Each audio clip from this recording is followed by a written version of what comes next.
Hello, everyone, and welcome to episode 8 in the desert of Memoria Mortis. Hello, good morning. We're playing in the morning, by the way. So excuse if we are sleepy. We had D&D yesterday too, so but we will do our best. Once again, thank you to everyone watching. Appreciate the continued support on Memoria Mortis. I hope you're enjoying this. But this time, we don't have any updates.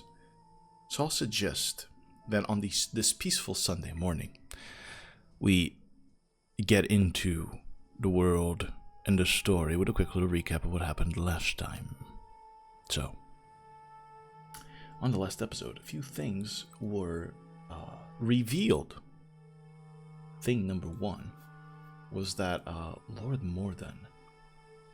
Lord Morden's disease or illness or sickness or curse, whatever you decide to call it, does not allow him to die. It is slowly killing him, but he cannot die of any other method, because that fireball that hit him should have killed him. We discovered that, which is a fascinating little secret about Lord Morden. We also discovered, in a little engagement that you guys had, a little skirmish of words with the guards at the gates of Soldis, or I guess the path to Soldis, that Lord Morden is incredibly charismatic. And a charismatic persona often hides more than they show. But you made it to Soldis, your objective, your goal. Gael and Serenade now share a little secret between them, because Serenade was the only one in the group that saw what Gael is truly capable of. And after arriving, you instantly went shopping. Serenade got new dresses and jewelry. And there's some deals that you made with one Riv, aka the Fly, Green Dragonborn, owner of the treasure cranny, has a lot of treasure in her cranny, and you chose to take some, left some behind too. More specifically, a sword, one that was hanging from a little clothesline that was across the treasure cranny. A broken sword, a rusted sword, but a sharp one that seemed magical in nature. You were afraid of the deal Riv proposed to you, and so you left, my friends. You left the cranny. That's where we're picking up the story. After you've beat the tower, after you've traveled long and hard through the desert, after you defeated incarceration or potential incarceration and beat 4 Vitromancers of the Soul Empire, the very elite of the Soul Empire, with a clever usage of the silence spell and by using their own confidence against them. So, you come out of the treasure cranny, and Lord Morden is there waiting with a hippogriff, Floof, Gael's hippogriff, who is an attraction. There are children walking around and looking at it, talking about it. They kind of pass by it, then they come by again, and then they come by again. You know, pretending they're not pretending very well, but they wanted to pretend that they're just walking by, but they've walked by 5 times, looking at Floof. The guards here kind of leaning against the smooth walls of Soldis, carved by the wind, supposedly. They stand against the walls, looking at the hippogriff, looking at Lord Morden. Definitely a group that does attract some attention, you guys. What would you like to do as you exit the cranny? Serenade, could you show less boobs? People are staring. I guess. Insane. First thing said. Scott tries to walk side by side with Serenade and uses his tail to cover her chest. Now they want to look more.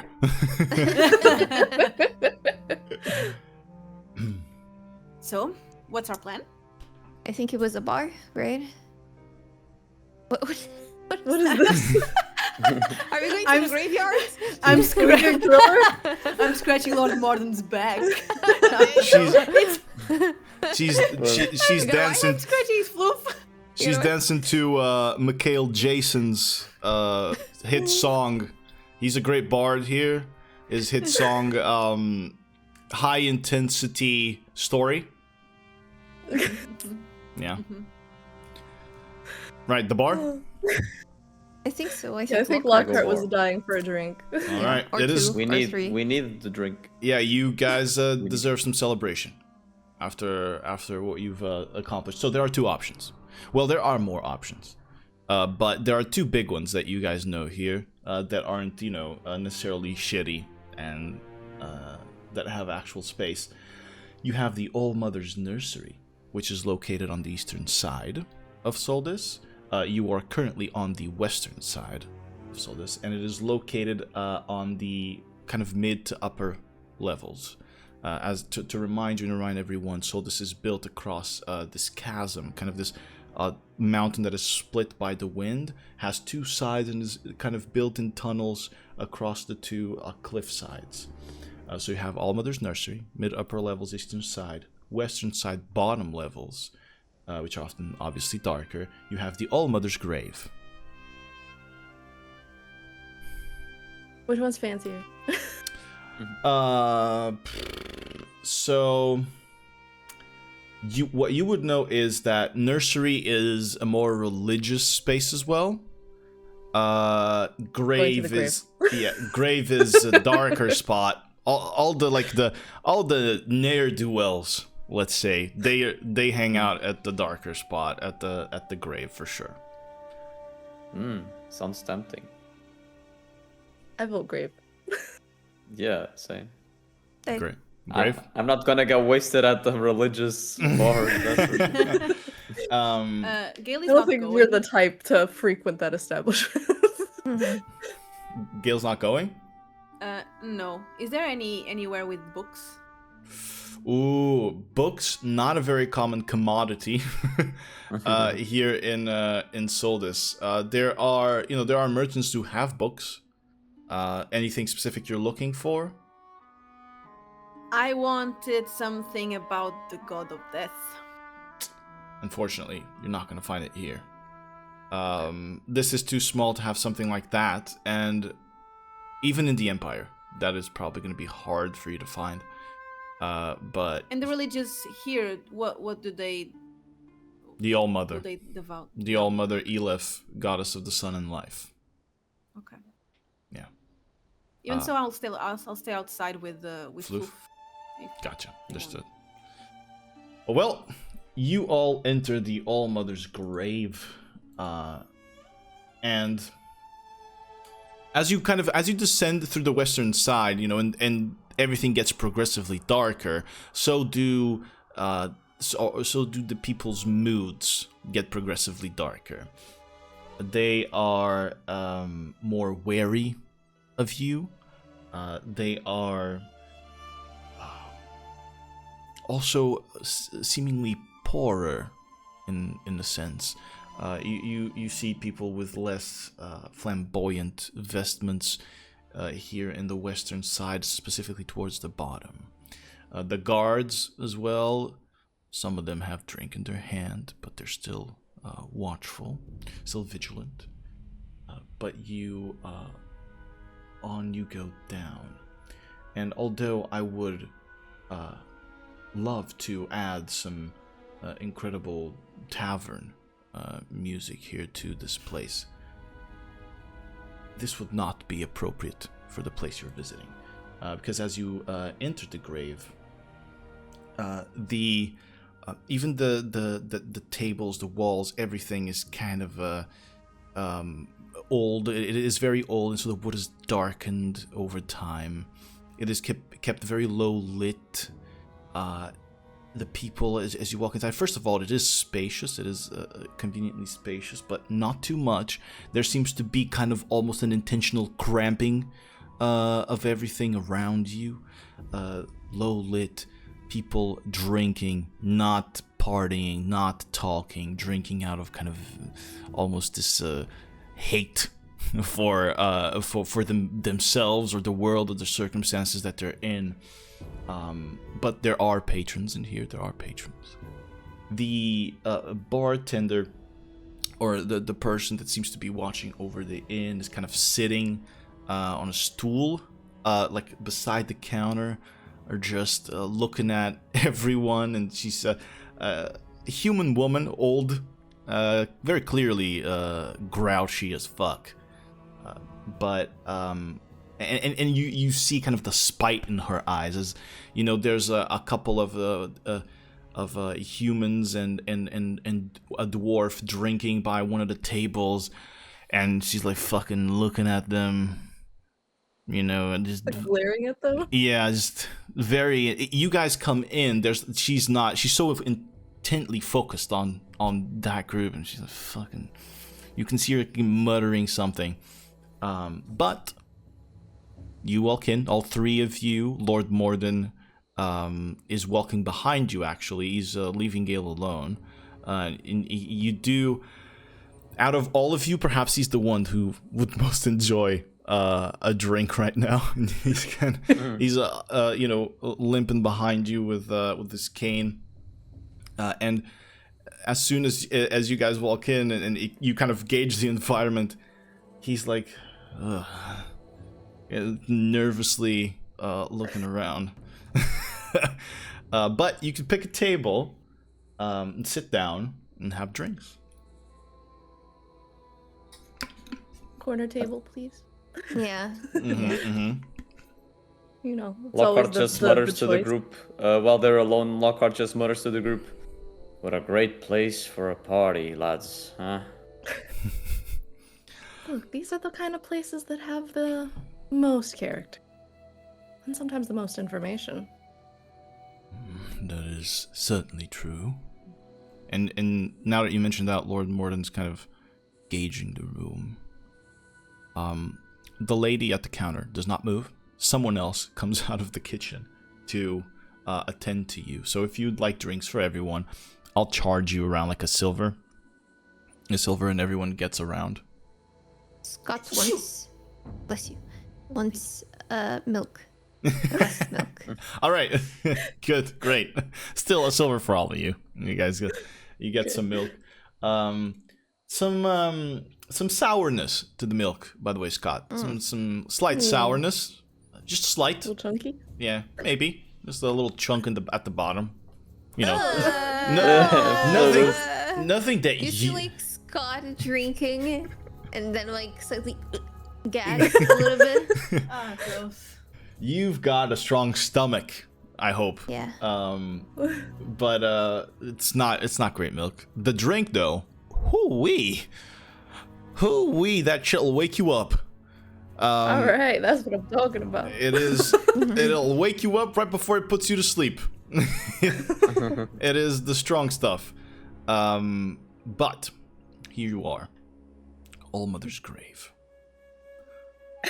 What would you like to do? The three of you first. I'll deal with Gael outside in a moment. Mordred is with us, right? He's sitting at the table with us. Serenade will put her bag on the table and be like, Lord Mordred, I believe we discussed a contract portion on the road. Yes, indeed. She'll rummage around in her bag.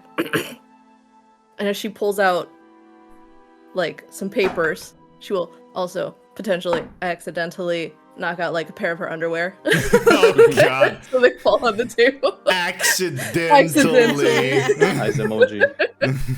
Oh, sorry. And puts this back in. She slides the paper across the table to him, and if he looks at it, he can tell that this paper has probably been sitting in the bottom of her bag for a long time. Very crumpled, wrinkled, maybe a few stains on it. Who knows? Stains of what? That's the question. But she slides it across the table at him and she goes, I just need a signature. I can fill out the rest. You don't have to worry about that. Lord Morden will read it, though. If you were to read the contract, would he notice your... actually, let's contest this. Let's make... I'm going to go ahead and say this is a performance check from you. For how good you are at professionally making these contracts against his insight. Let's see. Okay, I rolled pretty high. I rolled a 19. Total 19? Total 19, yeah. I rolled a natural 18, plus his modifier is going to beat that. However, as you see him kind of read through it, would you say that there's any sort of nervousness going on in your mind, in Serenade's mind? Would you think she's a little bit nervous? There might be just a very slight hint of it because, like, the contracts were ones that she took from her old captain. Yeah. Oh, there you go. Perfect. And so he's looking at it. He looks at you. There's kind of a moment where you understand he knows that something might have happened, and he's going to sign it still. He signs it still, folds it up, gives it to you, and he says, "Thank you for saving my life. I owe you that at the very least. But do be careful, Serenade." Been told that many times before, but thank you. And she'll put it back into her bag for later. Mm-hmm. And then kind of just like look at Scott and be like, I did the business part. Is Lockhart aware Let of it this go. whole contract thing, or is this news to him? I don't know if this was discussed out in the open or if he heard it, or... The contract stuff was not discussed out in the open. However, I will say the Greycoat Company is famous enough for where someone who's been traveling a lot would have at least heard something about them. Someone who's in the business of mercenarying here in this continent. The Greycoat has some incursions in Ipsa, for example, but due to the presence of Vulcan, and which is a whole entire city of mercenaries who are messed the fuck up. I mean, you've played some of them, so they're pretty strong. So their presence there is a little less noticeable. But here, you know, among the circles, not maybe to everyone, the common people, but amongst the circles that understand these things. The Greycoat Company is famous enough to where you would have heard about them, and you've heard that this contract stuff is pretty strict for them. Very, very strict. Is there anything you'd like to do with that information? I'm just happy with my drink, I guess. All right. Lord Morden will say then, I have no money to continue any more contracts or renew any more contracts, I'm afraid. I've spent everything that I had on you and on bringing us here. You have been invaluable, both to me and to Gael. I truly believe that she has learned a lot from being with you or around you. Thank you for everything, truly. It's our job. But, I don't know if we necessarily made that trip very, safe. There were some decisions that I would question were I not in the place that I am. I cannot do much better, I'm afraid.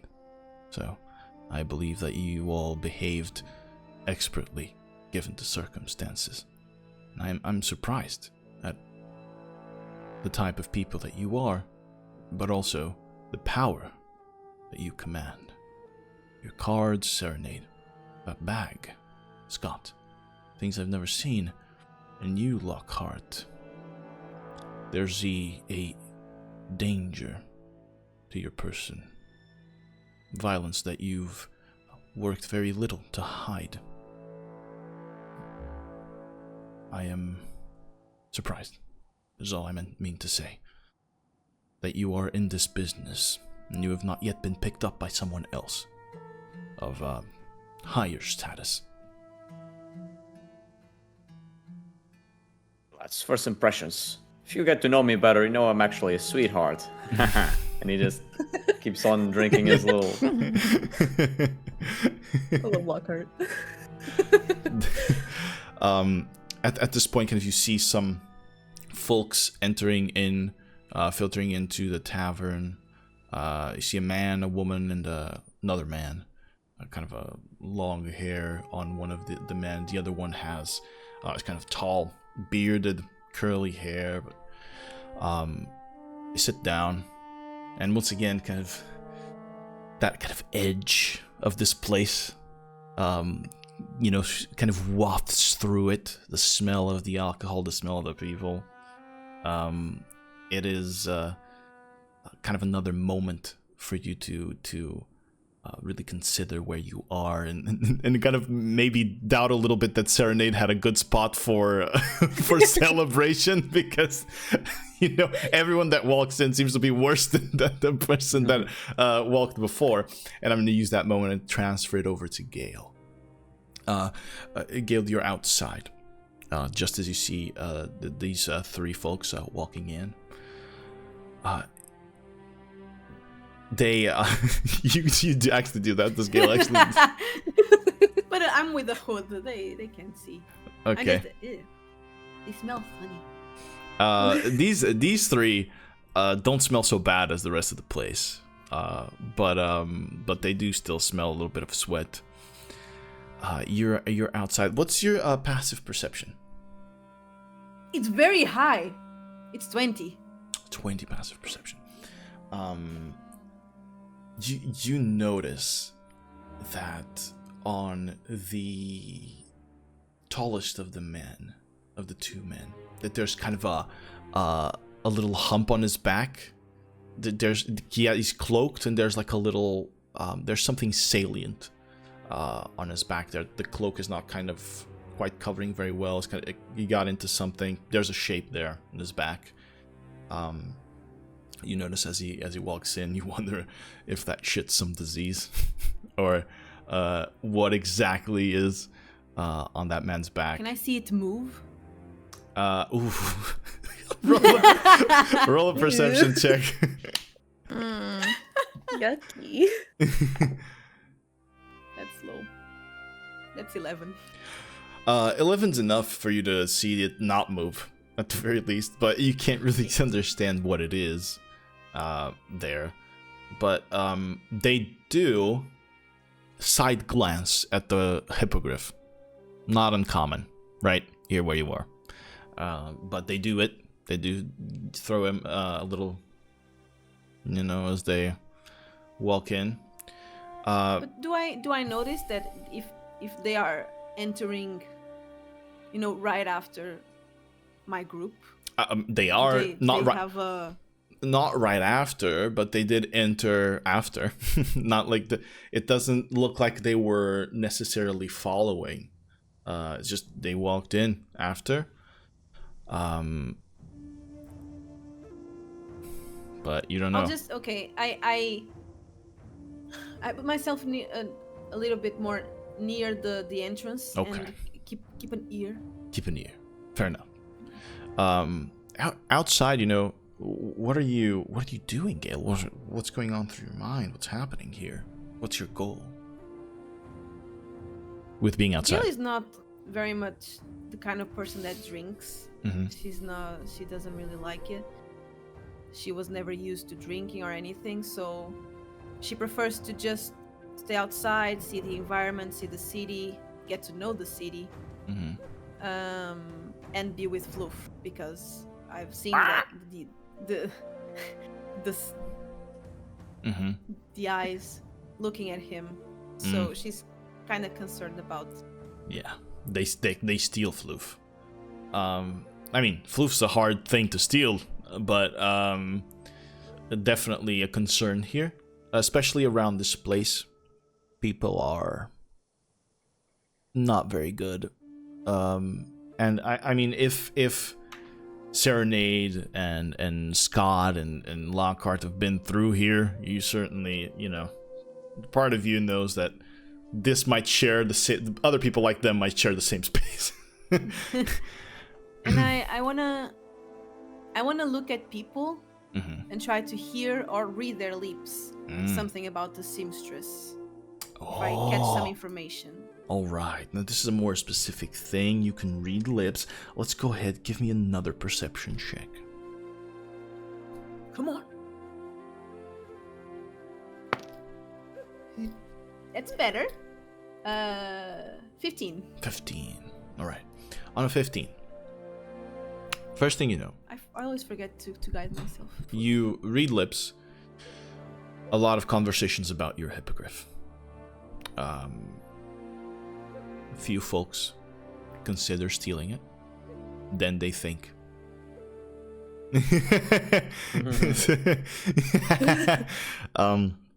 Then they think against it.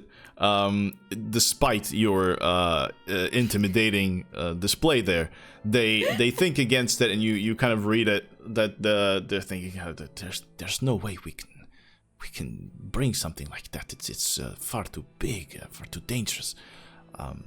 And so they kind of think against it, mostly because of Floof's nature rather than your display. Now, regarding the seamstress. There's no conversation about the seamstress, but there is conversations about vitromancers having passed by or passed through Soldis. You hear kind of two of the guards discussing how, why would vitromancers ever come to Soldis other than for shady business, and that they must have done something. One of the guards mentions an interesting thing. You rolled a 15, correct? Mm-hmm. You rolled a 15. Some of the guards mention that a lot of Soldis guards have seemingly left Soldis in recent time.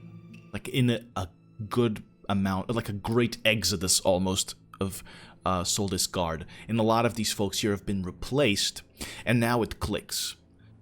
Why would a guard in such an important position in Soldis let a lord of Herskellen through for the small amount that he got bribed with? And you understand now that some of these guards, if not the majority, as you kind of like look around, look at them, they're not the level that you would expect from someone who is defending an entry point to the Empire during wartime.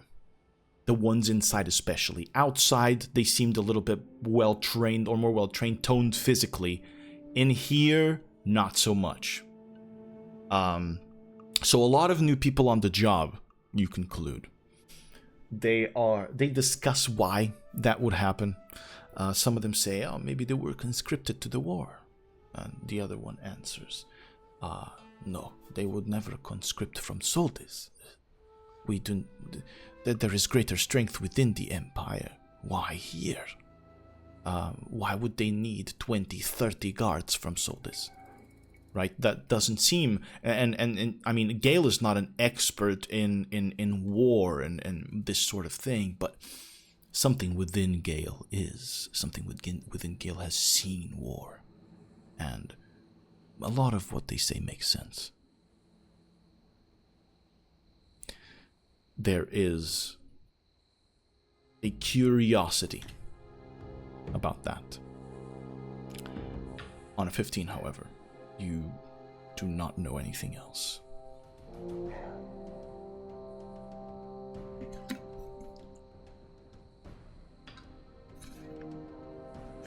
I'm sorry. Have to drink.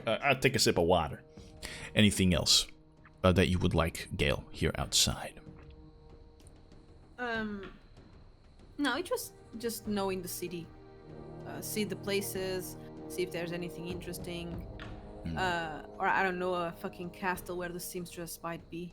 Okay, so in Soldis, since you're inside the mountain, inside tunnels, there's nothing. This is a town. This is a small place. Not exactly a city. So no castle where the seamstress might be, but by the nature of the letters that you've uncovered from her, it seems the seamstress would be someone more on the down low rather than someone who would live in a palace or a castle. So that actually is something that clicks in your mind, is that you are in a great place to learn about shady people because you're surrounded by them. Yeah. So this is a great place to do so. But did the letter have any symbol? Like the No. seal or No nothing? seal whatsoever. These letters have been much similar to the other one. They have been, they have no ties to whoever it is other than the signing, and the seamstress is a name covered in mystery, quite simple, but that brings no or rings no bells to anyone who would be outside of the Empire, and perhaps even to people that are in the Empire. And in the letter, it didn't say anywhere specific. It just meet with my Agents in Soldis, indeed. So here in this town, there could be perhaps an agent of the seamstress at least, whatever that means. Okay, I will wait for them then. Okay, my friends, you're inside. A few minutes have gone by as you drink, and so on and so forth. And these minutes, is there anything that you would have liked or that you would like to do? I think it would be nice if we could spot someone that maybe would give us the information where the seamstress is. Yeah, But- I wanted to say that Lockhart keeps also checking out the people that come in. I don't know, like Understood. sometimes the not full on just turning to them and looking down, up and down, but like turning his head, looking a little bit, see if he finds something All right. something uncommon. Yeah, and like Scott has been here, so maybe he can recognize someone that would give him information. But he never goes himself because his charisma is just like negative. So Okay, not a He's just charismatic trying to cat. spot. No. All right. So let's have from the both of you. Let's do perception checks from the both of you, please. Oh, I'll say perception or insight. Perception will allow you to notice people. Insight will give you a little bit more on the kind of person and perhaps a little bit of their intentions as well as they're around here. So you can choose. Tell me which one you roll, and let's Okay. go for it. Which one do you prefer, Fish? I'm going insight. Okay, I go perception. 12. Okay, 16. Fantastic. All right. So let's deal with Scott's insight first. So Scott, on a 12 insight, getting information about this seamstress. There's something that I'll say I would love to kind of pick your brain about. Shady people, the vials, the seamstress, all connected. A possibility here to find more connections, more information. Why, however, is Scott intent on doing that? And why is Scott not just happy to finish this contract and this mission and move on? I mean, in one way, he would like just to move beyond this, but he feels like he's with Serenade. It's always like whatever she wants, he just follows. It's fine. And he does have some curiosity of what's going on. He's not like deep into it, so he's just Yeah. a little bit curious. And if it starts smelling very bad, he's ready to just dip. Okay. So it's this surface level curiosity of just, Yeah. I mean, I'm here, I might as well. Exactly. Yeah. Okay, understood. 12 insight. There is a weathered, kind of haggard-looking old man on the table in the opposite corner of you. that seems to have lived in Soldis for a long time. At least you recall seeing his face last time you were here, so this person at least has been here in the past months. But he does look kind of like he's lived here long. That could be a good person to ask. So we've got that information for you. Now we've got information for Lockhart. Lockhart, 16 perception or 15? I can't remember. 16. 16 perception. Look around the bar here. Looking for also dangers. I mean, people look haggard. People look tired. Except for 3. 3 who walked in don't look as tired. But they look younger and perhaps with a little bit more money than anyone else. And at that time, I would like all of you to make a collective deception check. The 3 of you, each of you actually, it's individual, but each of you make deception checks, please. Oh, no. Oy. I have -2. Oh, I have -1. You're worse than me. Okay. I got a 3. 3. I got a 15 somehow. 15, awesome. Jesus Christ. 24. 24. All right. Scott, unfortunately, fails that check.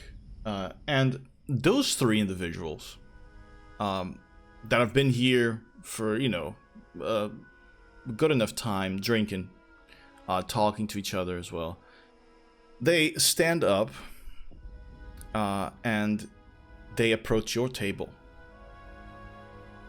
To be more specific on their nature, you see the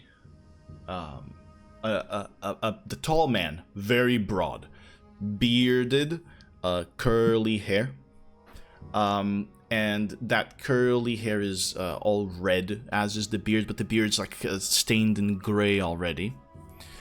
But oh, dude, big dude, buff dude, the guy with like the thing on the back that Gael saw, big dude, like bigger than Lockhart. Then the woman, a very sharp features, like a sharp pointed chin, sharp pointed nose. Look at the eyes are kind of they're very long and wide, and the eyebrows very thin, and you notice the pointed ears. This woman does have some sort of elvish ancestry, and her hair is kind of also reddish, but like a darker red, long and straight. And then you see another man, silvery hair, and or I should say kind of like a gray silvery type that ends in black, so also a man with certain age, but his face very young. So these folks, although they look younger than everyone here, it's probably because everyone here just has shit health, to be honest, than these folks. Because as you kind of look at the details, they seem to be a little older, and the individual with the long hair, the long black hair, he seems to be ahead of the other 2. He approaches the table, pulls out a stool, sits down, and places something on top of the table. Bam! Slams it. Symbol. Wolf's claw. Long. Greycoat Company symbol. The Greycoat Company medallion. Slams it on the table. Looks around at all of you. Goes, all right. So wait, you just sat down like that next to us? Yeah. Is that it? Yeah. I think Lockhart will instantly react by going, "Oh, howdy there. I don't believe we've met." And he just looks around to the ones. He looks at the lady, says, "Ain't you a fair sight, my lady?" The lady will go, "Oh, I know it." And then the man that slams the coin down, "All right, best that we get to business then, because it seems we have here some returning customers of Soldis, and some that might interest our investigation. Serenade, Scott, am I right?" I guess my name does travel. Lockhart, I think he's already like on his third or fourth beer. He goes, "Your voice doesn't match your body that much." Right, it doesn't. You just wait until you see if it matches my fists. I like this guy. Alright, so, couple of questions here. My name is Graves. I am an agent of the Pocket, and I am investigating a couple of interesting deaths. One specifically of legs, which I am sure you are familiar with. Am I correct? Essentially. I'll say, I would like you to be as honest as you possibly can, Serenade. In this business, you know that the Pocket does not like investigating. We don't find pleasure in putting you guys in jail for irregularities. So, first of all, before I do begin the questioning, any recent contracts that you have made? Would she... Trying to think, would Serenade say if she did? I wanna know information about this as a player. Yeah. Like, would Scott know what Okay. the agent of the Pockets are? If they're sus, if they're corrupted, if it's like good idea for us to side with them or just like Okay, good. lot. Fantastic. The Pocket are the members of the Grey Coat that are responsible for investigating irregularities in the transfer of captainship of Grey Coat groups and contracts. So these people are essentially the police within the Grey Coats. They are highly capable agents. And they are on the hunt for something that happened here in Soldis, which I believe the both of you are familiar with, as the whole event united you. And they're here investigating this. You also know, I'll give you this, these are very insightful individuals, as they are agents of the Pocket, and they're used to dealing with liars of the bottom levels of the Grey Coat Company. Danger, danger, danger is what is beating in your heart right now, Scott. Yeah, and like Scott has 8 for charisma, so right now he's like sweating. But you can't see very well because of the 4, thank God. Yeah. So, first of all, legs. You know he's referring to Longleg.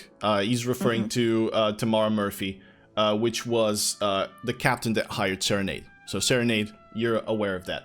Now, regarding the death of 2 captains, I mean, Scott, we don't have to think too much. This is one toe that they're talking about. They're talking about Murray. Yeah. So both you guys seem to be under investigation at the moment by the Pocket. So going back to the question, any recent contracts that you made, Serenade, would you like to give the answer or not? I mean, like, I think we should, like, Yeah, I think she probably in our desk, he's here. the table, yeah. All right. We know he's very deceptive, though. So but it's in my bag. They could easily just take my bag and rummage through it, and So, and she'll go. If they ask like the guards know that we entered the town because of a contract. So yeah. So yeah, Serenade. Excuse me. Serenade will put her elbows on the table and like rest her chin on her hands and look at them. Okay, you've got me. I did take a job recently.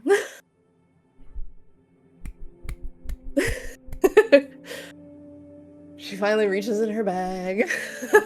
She takes a while rummaging, kind of staring at them. Panties? With a panty trick again. She knows it won't work with them. That was trying to distract Lord Morden, but it didn't work.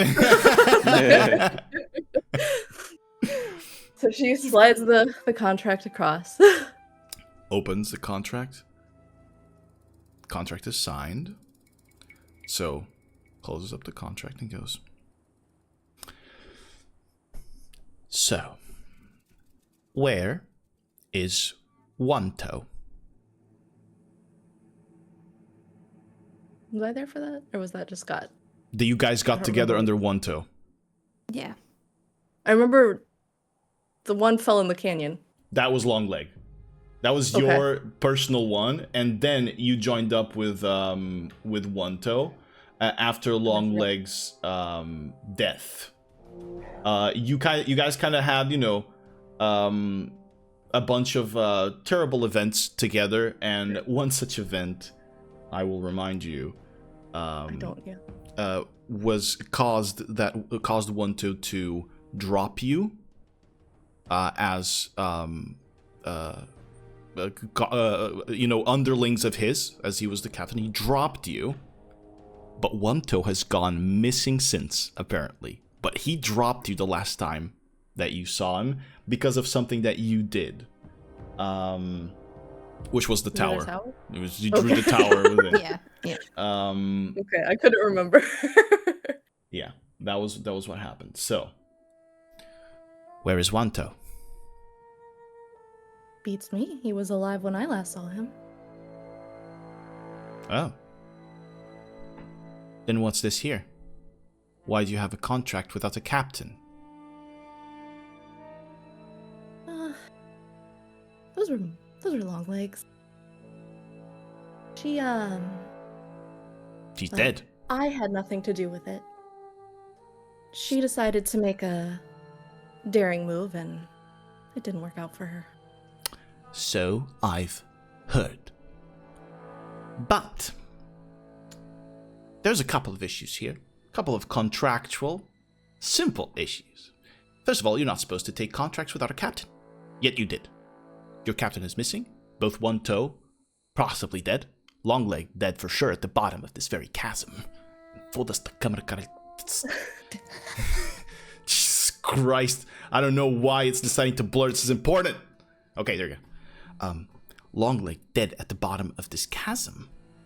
On a night out of drunkenness. Of course, Longleg known for that.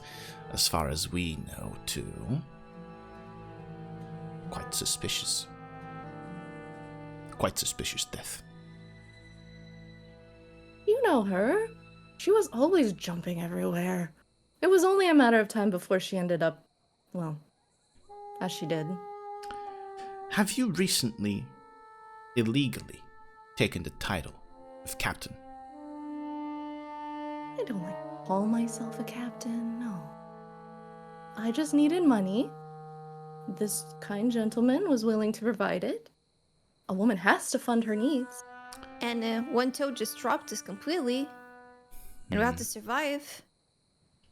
Right. You did have to survive. I was going to send the commission back. I just finished the job. Where are your greatcoat medallions?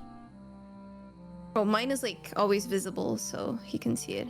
And Scott is just like proudly pops his chest out. Very well. Actually keeps hers on a necklace that's usually tucked inside her dress. Okay, so boobs. She pulls it out. Yeah, in the cleavage, she pulls it out. So it's usually hidden, but it's there. Lockhart also pulls out his medallion as he burps. Isn't he so charming?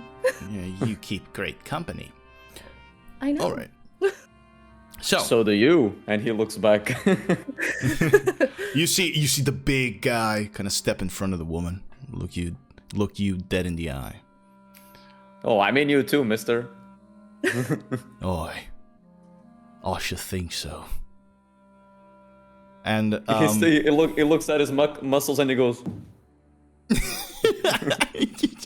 Are Are you trying to riz the guy? No, it's more like it's like impressed. It's not riz, but Okay, maybe okay. You're not drawing your jawline. it's like I'm hyping up how my man. Is strong is like the drink? nice arms, bro. All right. So, minor contractual issues. I would have, of course, to demand of you all of your gold that you have acquired in recent time, and I will require you to accompany us back to Rivermar for trial.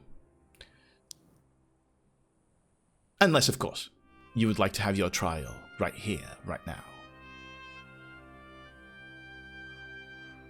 The trial of what? We didn't do anything. You did. You have accepted a contract with no captain. None of you has been named legally a captain. And if the chain breaks, it breaks all the way to the top. And we do not allow for weak links.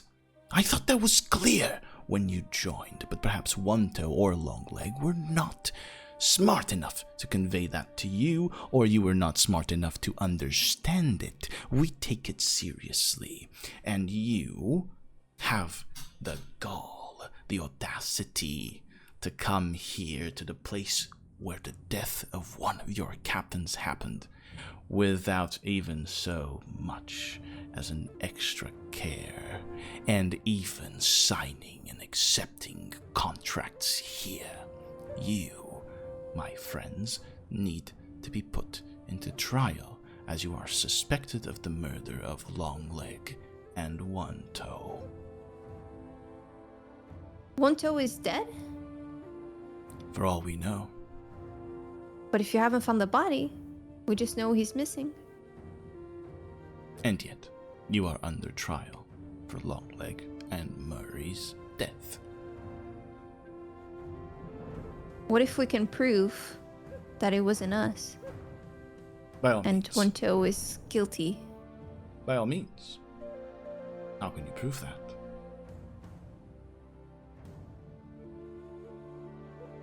That's a good question. Oh. Why would we even bother to kill them? For Why? one, when One Toe left us Mm. to our own device,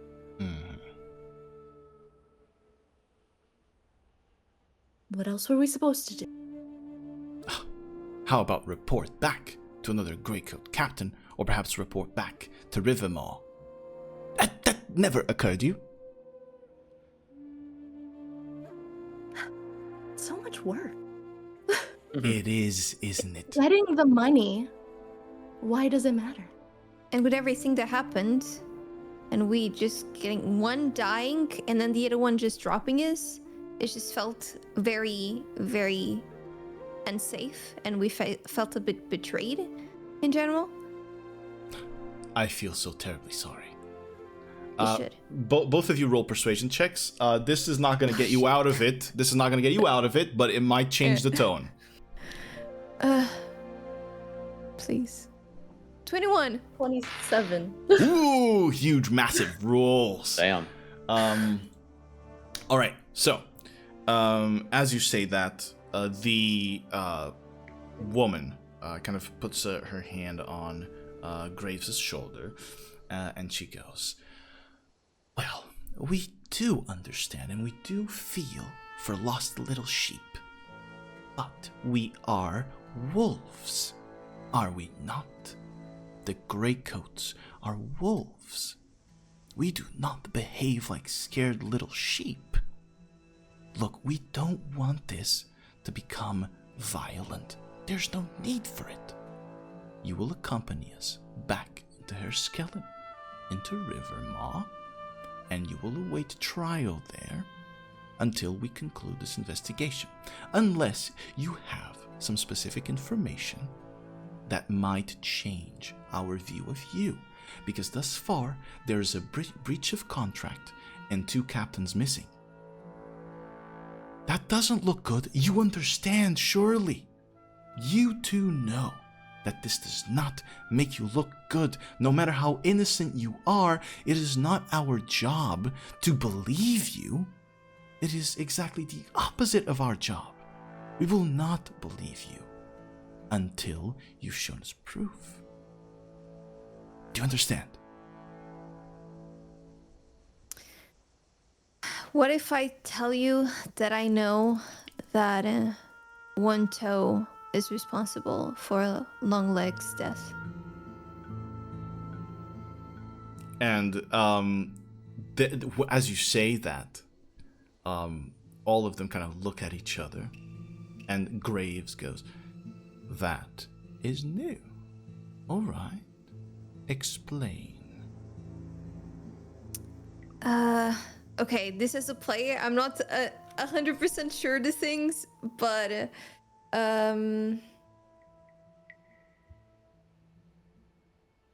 Do you want more just information? reading here. Yeah, I it can might help, I be can better help. because I know that my captain or like my superior, like One Toe, was very Yeah. interested in Serenade and wanted to steal Serenade from Longleg, pretty much. All right. So, That's what I know. ooh, it's about to get even tenser. But this time, not with me, but between perhaps Serenade and Scott. Yeah. But I think it's the moment to let this So happen. here's what you know. One Toe did want Serenade. Now, Longleg was known for drinking a lot and getting into trouble, but she was also known for making absolutely impossible jumps, hence her name Longleg. That jump from a person who has never misjudged a jump, no matter how drunk, was definitely possible for her. But it looks impossible for everyone else, and I mean, Serenade, even for you, jumping from one chasm to the other, that would require some sort of fucking magic to happen. So, you know, Scott, that One Toe poisoned Longleg while you were all here, and Longleg failed a jump that she would have never even tried because her reputation would have been on the line there. And she wasn't even close, by the way, which is even which just proves the distance is far too much. Reputation through jumping is funny as fuck, I'm sorry. Like, my whole honor is defined by my jumps. If I ever fail a jump, I must commit seppuku. It's so funny. No one expects the crazy lady jumping 60 feet across the chasm, you know? Come on. How do I know that she was poisoned? Because One Toe told you. Okay. He told you that you wanted that he wanted Serenade, that he was willing to do it. Okay. Willing to do it, but I didn't see. You didn't see him do it. poison. You didn't see him Okay. poison. No. Okay. But this is what you Yeah. assume, given that she dies right after, like she said, Yeah. he says that. You know. So I'll say that One Toe told me he wanted Serenade and was willing to do everything it would take him to get Serenade from Longleg. We all know that Longleg would jump a lot. And That is true. she just completely missed a jump in a way that she would never. And I'm pretty sure she was poisoned by One Toe. And then suddenly he just decides to vanish and drop us both. Which just makes me believe he was running from what he did. I've been trying to see if I can spot him around, but no luck so far. All right. You guys rolled really high on those persuasion checks. But I'm gonna ask for one from Scott here. I'm gonna ask not a persuasion roll. We're not gonna. You've provided information that through that other past one, they kind of perceive you might be telling the truth. Let's do a risk roll. Oui. All right. So we're gonna do another D8 from 1 to 3. Rutrow. From from 4 to Jesus, no. Let's do 3 stages. Let's do 1 to 2. Rutrow. From 3 to 5, and then from 6 to 8. Oh, Okay. Thanks. So Coop. from worse to Yeah. better. Okay. I'm gonna roll physically. 5. All right. So that is. I mean, it's good with Scott. Yeah. All right. So you share that information, and you detect no insight check. It's quite obvious in their faces. They're kind of allowing you to know. You detect that this is entirely new, and that they are definitely curious, and that it is not uncommon. And you know, in the Greco company, captains try to steal each other's soldiers if they're better. You know, it's a way to make money. It's profit. So they try to steal it all the time. But killing to do it, ooh, the pocket doesn't like it. Pocket doesn't like it. And so Graves goes, right. And you knew this. Did nothing to stop it? I am pretty incapable of stopping my leader. I do lack a lot, as you can see just by looking at me, and then suddenly just see like his ears go down, because he does feel guilty about the situation that happened. He still feels like responsible in a way. Right. I didn't see it happen, so I couldn't stop it in the moment. And people do say all kinds of things, and then they don't act upon it. I wasn't sure if it was really something serious. You're right still. That does make you an accomplice in a way. You could have shared that information with Serenade here, perhaps.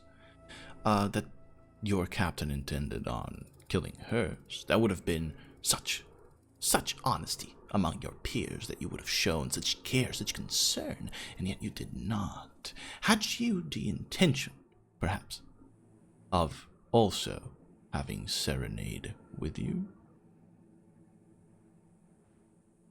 Had I had the intention of having her with me? Mm-hmm.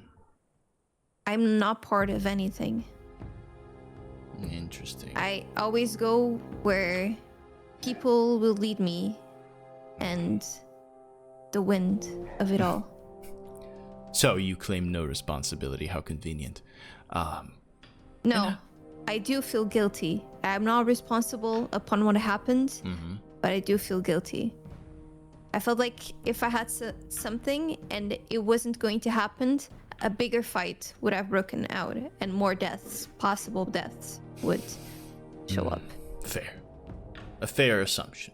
A fair judgment, of course. And how about you, Serenade? Were you in any way aware? Had this information been shared with you? Serenade will put her hands up and go, I honestly had no idea. And, just excuse me, sorry. And were you glad to be rid of Longleg? Oh, Mara was crazy. But she was a good time. We had lots of fun together. I am You should have sure. seen the stuff we pulled off. I am so sure you did.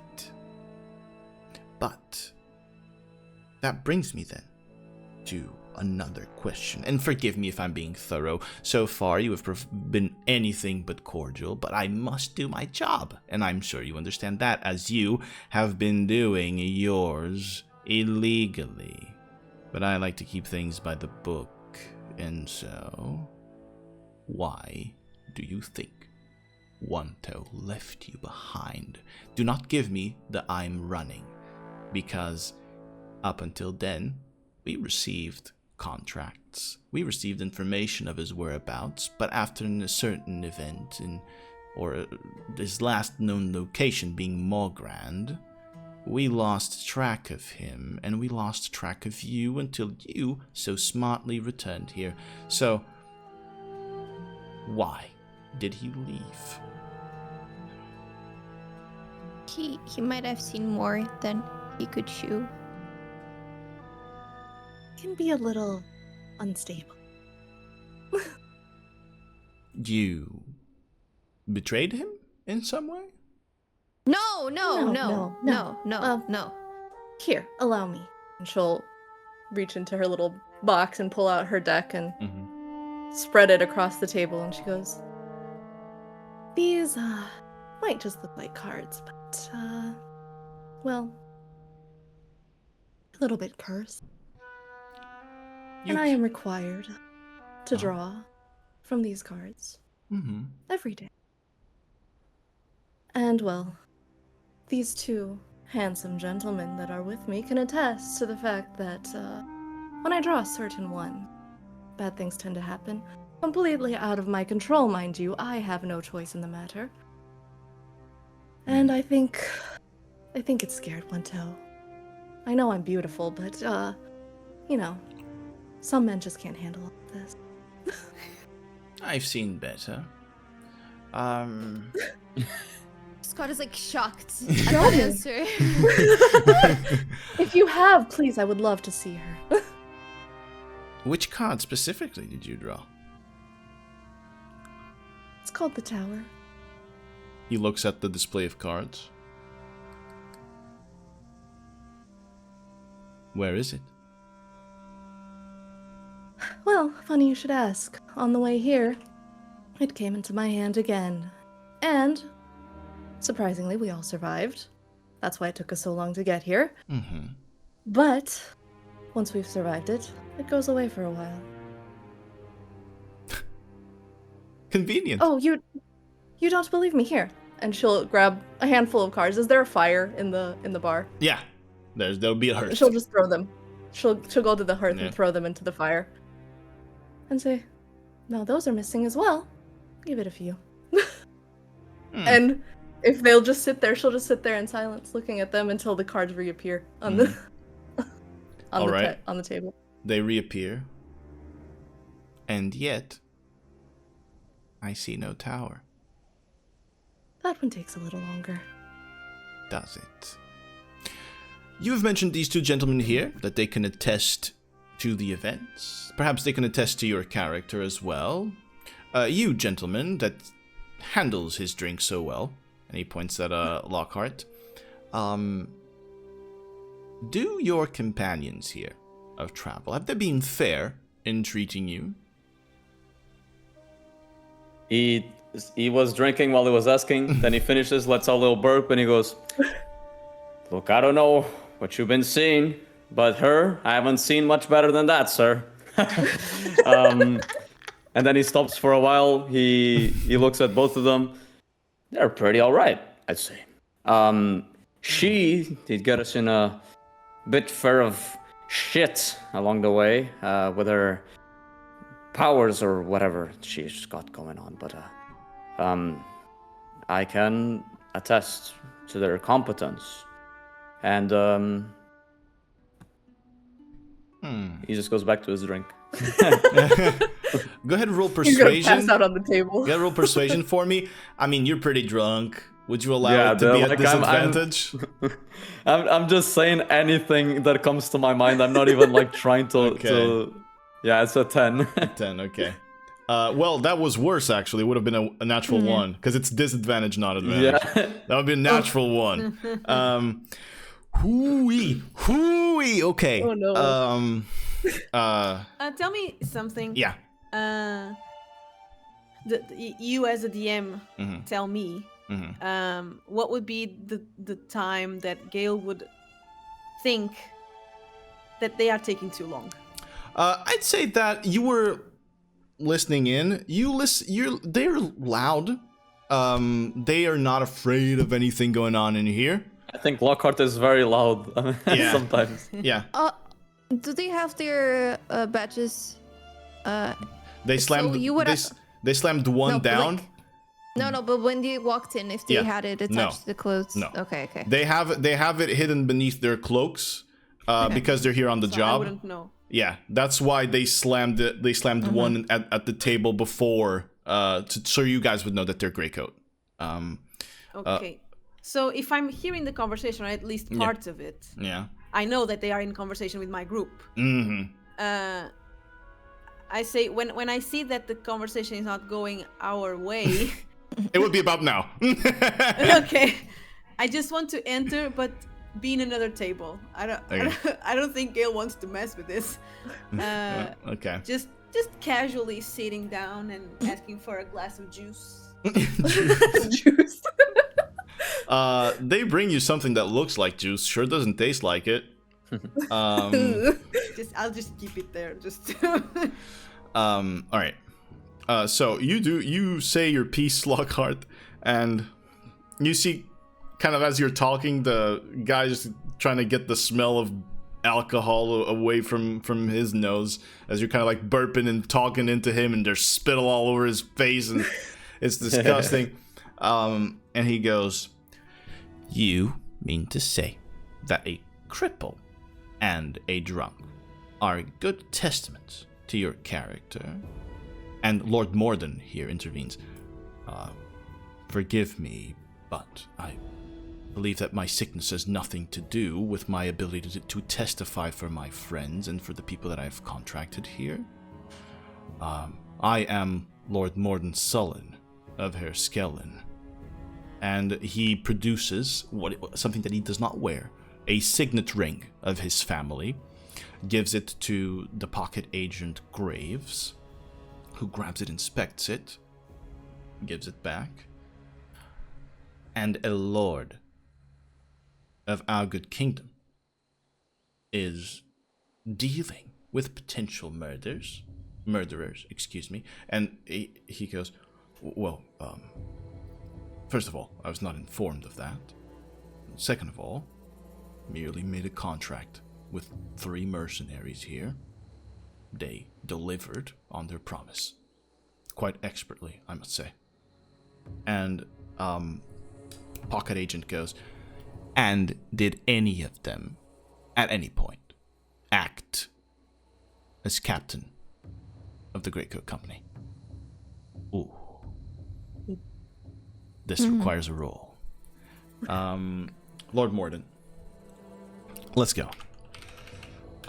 So first of all, this is going to be the insight roll of the pocket agent, which they do have advantage, so that's the first one.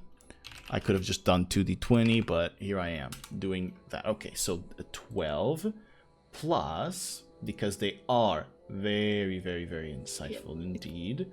They do have a +6 to their insight, hence an 18. Now, Lord Morden, I will not tell you what he needs to roll, but I would tell you if it is a success or not. So 18, the DC to beat.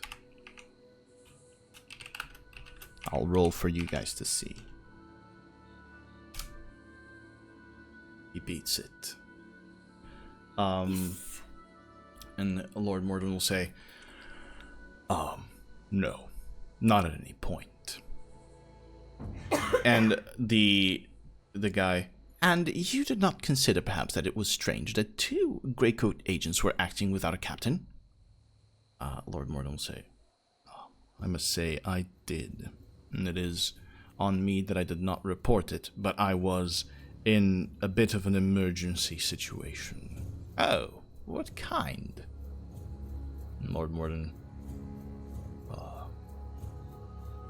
"I will reserve my right not to share that, but my life was in danger and these people saved me. That much should be enough for someone like you, who is simply doing their job." And the guy goes, "Huh. I suppose you're right. Well, regardless, I do not know enough that I can clear you, and that you are innocent. I'm sure that Lord Morden here, as a law-abiding Lord of Herr Skellen, our good kingdom, would agree to that." And Lord Morden goes, "Do not act like you respect our kingdom's laws, Greycoat. I'm aware that you operate elsewhere as well, and in favor of others."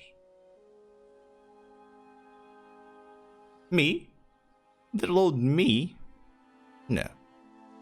Perhaps people below me, but certainly not me. And your time would not be best used chasing those that have been disloyal." "So you're claiming that you were loyal to your kingdom? All of you here, in your travels, just now. You are loyal?" Lord Morton kind of just holds eye contact with the three of them. Oh, did I ask a question I shouldn't have, perhaps? Did I? Well, it's not my job to pursue traitors, or, excuse me the harsh word, perhaps just someone who was casually disloyal. It is my job to chase those that hurt the Greycoat Company. And now, I will say, Serenade, Scott, you are not in danger of going to prison. I just need you to testify in a court of our peers, of my elders, of our elders. You accompany us, and then all will be fine. Perhaps you will be clear to go. Perhaps you will have to stay. I'm afraid that is out of my control. But if you are found innocent, then you should be allowed to stay. And before there is any denial or any refusal of my proposal of a humble deal, you have no choice. Failure to comply with the orders that have been given by the pocket means that we will be using force. And you hear the guy behind cracking his knuckles and licking his lips. I'm ready. Lockhart just like scoffs. Very public place right now. You think we care? I would think that causing a disturbance in a town that is currently, well, preparing for war might be a bad idea. You're right. Red, and the big guy walks up to the door, closes it, locks it. We can keep the trouble contained, unless, of course, you would like to accompany us. I'm so happy. Okay. On tables of players, of characters. Okay, so if we'll go like to the trial, because they gave us two options. Either we go with them and we have the trial back in the city, or we have the trial here. Mm-hmm. But I don't know if he said that as a thing, like he means fighting here, or it's an actual trial here instead of the other place. Would be you get the sense that would have been trial by combat. Okay. It is a possibility that you can claim, of course. Okay. You can demand a trial by combat, and that will either be done to the death or not. It's up to you. Because quite honestly, I don't wanna go to war with the company. At this point, Scott wants out. He wants to find his contract and like be like, I'm out. I want nothing to do with this company anymore. Mm-hmm. Because at this point, he's not really giving me anything whatsoever. It is a difficult situation that you find yourself in now to like kind of in front of them say, hey guys, I'm out, after you're pressured. But like that's his mindset at this point. Just that one. He doesn't want anything to do with it. But with the current situation, he also doesn't want to go to war because the company is pretty powerful and he does have a lot of people. And I think it will be a hindrance if we have them across the places that we go just against us. So I think the best option will go to do like a trial by combat, which is by the rule book of the company. It is in a way, but we still fight and we like kick their asses, and at least this is done, and then we can leave the company, both me and Serenade, if we choose to do so. The what you just as well above table, both of your persuasion rolls, absolutely insane, have given you the option here to have the edge, right? It is you who are making the call at this moment, and not them just grabbing you. However, you'll forgive me that you can't kind of quite convince them because you can't provide any proof. So the very least, what they best can offer is, I won't put you in jail. We'll just present you as, some sort of witness towards this case that they're doing. So if you were to go to Rivermaw, if you would say yes, we're going, you would not be put in jail, and you would still have your belongings. You would just have to go through due process. But we would have to go, and at this point, that is true. Yeah, it's very That is true. bothersome. It's up to you. It's up to you guys. I mean, I like both places that you can go, so it's up to you guys. We just got here and we have like a quest. I mean, we can split the party, but where's the fun in that even? True. Yeah, that's true. We start having 2 sessions boring. a weekend, and it's one half of the other. This is you two, and then that's you two. I mean, we can go and then come back, but how far is it even? Oh man, I mean, it was a long time to get here. Yeah. So Rivermaw is on the western edge of Herskellen, which means not only would you have to travel back to Herskellen, you would have then to travel like miles and miles and miles and miles to the east, which is sped up as you travel kind of through rivers on a few chunks, and probably you'd have other methods of transportation available to you, but it would take a long time. And I'll say you sense Lord Morden's kind of nervousness regarding this issue because he is close, It's kind of that sense that he is close to figuring something out, and now he's like, shit, I might have to go to bail them out. And so he's like, he's a little bit nervous. But these guys, I mean, the Pocket, they are as strict as they can be, not because they're forced to, but because they like it. They like being fucking stiff assholes to you guys. Because they've made it all the way up to the Grey Coat Company, and that shit's a challenge. I mean, one of your own murdered another just to get a soldier. That getting to the point where they're tough people, and they get a kick out of doing this to you. What do you think? I'm torn. I'm also of the same mindset. Like, Serenade isn't necessarily really tied to the Grey Coat Company. Like, it was a way to fund her. All of the nice things that she has. Her jewelry and her dresses. Exactly. It's like, this is just a job. I show up not because I like it, but because it pays the bills, Yeah. And also, I don't want to be on their bad side. That's why she kind of just let it, like, she didn't report anything. They were just like, let's just go, try to make it quiet. Right. They are very persistent, as you can see. But, I mean, you don't see any other Greycoat agents here. The Pocket in teams of 3, not unheard of. Less, not unheard of. More, often too much. 4 is already a crowd.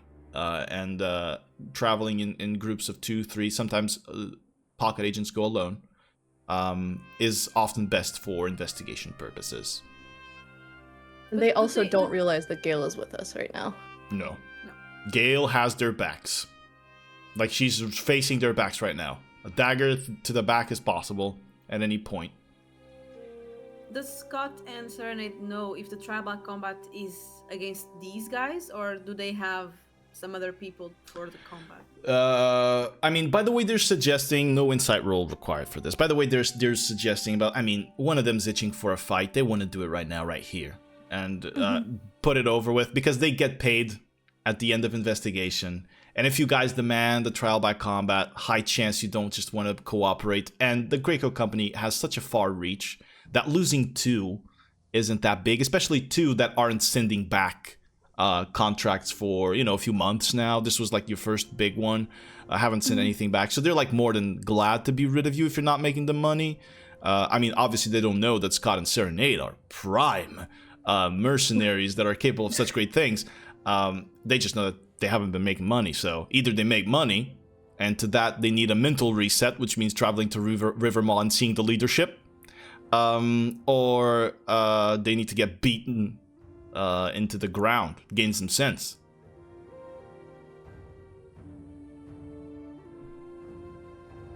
I'm giving you the choice here to, you know, you have this element of semi-surprise, like you're not going to get any advantages or anything, but I can because of your persuasion checks, you'll be able to slide in 1 or 2 moves. Maybe not Lockhart because he's drunk, but He's a little Oh, you're surprised. Drunk for so long. This guy's a drunkard fighter, bro. But at least He's the brewmaster. yeah, at least the 2 of you and maybe Gael, because she's ready, reacting on your signal. At least you guys, you 3, I'll let it go. Lockhart, I'll let him do it too, but at disadvantage maybe. Yeah, you get the choice of what you want to do here. They're waiting. The longer you make them wait, the edgier they're gonna get, the tenser they're gonna get, and they're gonna start reaching for weapons. Gail will only attack if she sees Scott or Serenade going. Of course. Lockhart is just like looking like half. It's not half asleep, but he's like a bit. His eyes are a bit like a tiny bit more closed than usual. He's just like looking at both of them. After scoffing, he just keeps looking at both of them to see what they're, because he has his back turned to them. He is just looking at them to see what they want to do, like with an expression of like let's just get this over with. Just another point of order. When he locked the door, patrons kind of gather a sense some fucked up shit's about to happen. You see a lot of them kind of funneling towards the counter, towards the grouchy old woman. And she's like getting up and opening the door to the kitchen, letting people in. You know, she already knows the deal. Yeah. She's like, oh shit. Yeah, I've seen this shit before, you know. And I mean, you guys, even when Longleg and One Toe were here, I mean, you've seen bar brawls. You've seen it. You've seen One Toe get into one, maybe, because fuck it, you know, you might as well get in the middle of it. It is not uncommon. In these, especially here, maybe the nursery, not so much. You know, pretty chill. But here, it's you know, people just want to unload the tension that they've gotten along the day. Scott looks at Serenade and just has his hands over his back just to signal that it's better just to get it over with. Okay. But he's like waiting for an answer, because whatever Serenade wants to do, he will do. Everyone is waiting and looking at everyone. There's like some cowboy shit. Yeah. You see whoever draws first. You see Red as well kind of put his hand behind his back to that like lump he had. He's like putting it there. And oh right, Gael is at the back. You see the cloak kind of sort of unveil what seems to be the blade of an axe, but it is facing down. Okay. Like a big ass blade. So we're sitting at the table. I'm just trying to visualize how You want me to let's do it. Can we? I just want to see. Yes, we can. I had it just in case I had it prepared. Another thing, can I see if the woman has any sort of weapon? Ah, man, not from this angle, Gael. Okay. Not from this angle. You do get that guy though. But yeah, from this angle. Okay, let me see if this is the one. Cuz I I'm made afraid the the two. woman is magic. Ah yeah, this is the one. Okay, so first of all, oh wait, no, this might be the wrong one. That's a dude. Wait, hold up. No, actually no, this is the right one. Where is, yeah, there you go. So this is the counter. This is the old lady here at the south. Oh, black for me. What the fuck? It's all black. Let me refresh. I think it's only for me. I think it's maybe some setting that I have, but keep on. I'll look at stream. But it shouldn't be, because you do have vision here. I can see with your character. Everyone else sees it, right? Mm-hmm. Okay, so yeah, it's probably some setting that I have. I'm gonna slam Gael here into a corner. Let's say she's at that table. These dudes, they're all kind of clearing out. There's one by the door right now, which I'll slam here. The entrance door is here at the top. That's the entrance door. This dude, let me just set up the full map now while we're at it. We're gonna slam Lord Morden. I'm gonna say Lord Morden's probably at the corner, right? That's probably better. And now, Yeah, the map is all black for me. It's not showing even if I reset my settings. Which is but weird. it's just for you. Everyone else is fine. I can see it. Yeah. Okay. Let me see. Are you gonna? Maybe I could see it on stream. Are you gonna show it on stream? I as will. well? I will. But give me a moment. I still have to set it up before I look it up. Let me just see if you have Yeah. Okay. vision. You do have vision. I think it's something with probably something with my browser or some shit. I don't know. Do you have the hardware gonna try Chrome. acceleration? Yes, I do. Try I'm to turn gonna it try off and Chrome. on. You know, the classic. Let me find. But keep going. I'm listening while I try to solve. I'm actually gonna just check if your character is properly awarded to you. For some reason, it could have lost the configuration. Yeah. It Okay, is. yeah. On Chrome, I can see it. It's a Firefox thing. I don't know why. There you Whatever. go. Then there you go. Yeah. Okay. I'm looking. So, the guys. Big guy there. Other guy here at the front. And woman there. She's blonde. She's not supposed to be, but woman there. Yes, for now. This is the display of the situation. Now I'm going to She's show it to definitely stream. a mage. Now I'm going to show it to stream. Boop. There we go. Oh, Lord Morden is upside down. He's drunk too. He's asleep. All right. This guy's also fucking okay. People filtering out. But yeah, this is the circumstance in which you find yourself. Gael has their back. She sees their back. She saw the guy pulling out something, you know, from beneath the cloak that he's got. Other guy sitting in front of you is right next to Lockhart. So yeah, what would you like to do? Tension's building still. The longer you guys take deciding, more tension builds, the less easy this is gonna be. I say we go for it. Alright. But right just before, looking. so as like in a way to kind of maybe distract him so that they're not making sure that Gail gets her Yeah. full surprise. Serenade will reach into her bag again as she pulls out a handful of gold coins. Yeah.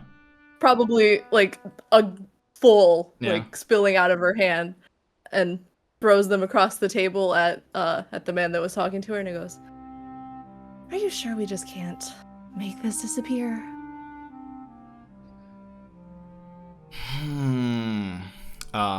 The guy goes,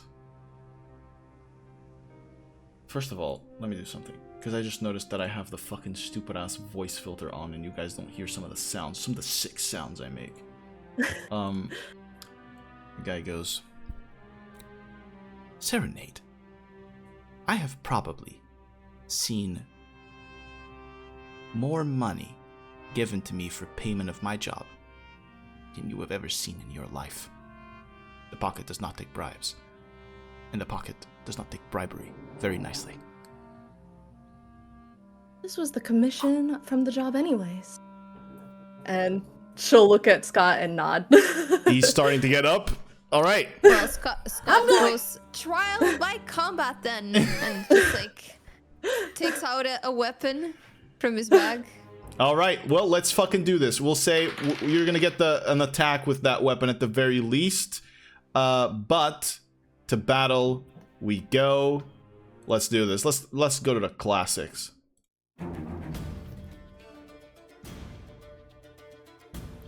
Am I able to communicate with Fluff? Break that door. Ooh! Man.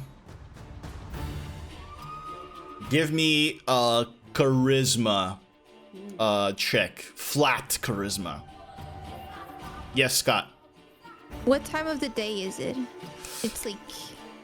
You guys arrived, I believe, at like full midday, so right now we're talking afternoonish.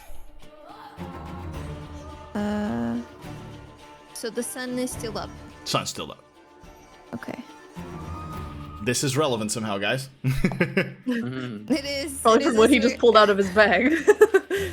13. 13 charisma. You think very hard at it. Let's see if something happens. Okay. But actions coming out. Scott pulls out the weapon. I'm gonna say they are not fully surprised, but you guys can get, before we roll initiative, you guys can get like a quick strike here because the tension has built. Lockhart's gonna do it a little bit at disadvantage. Serenade and Scott do have kind of the upper hand in preparation here. I'm gonna say Scott goes first because you nodded towards Scott to do something. So Scott, anything you'd like to do?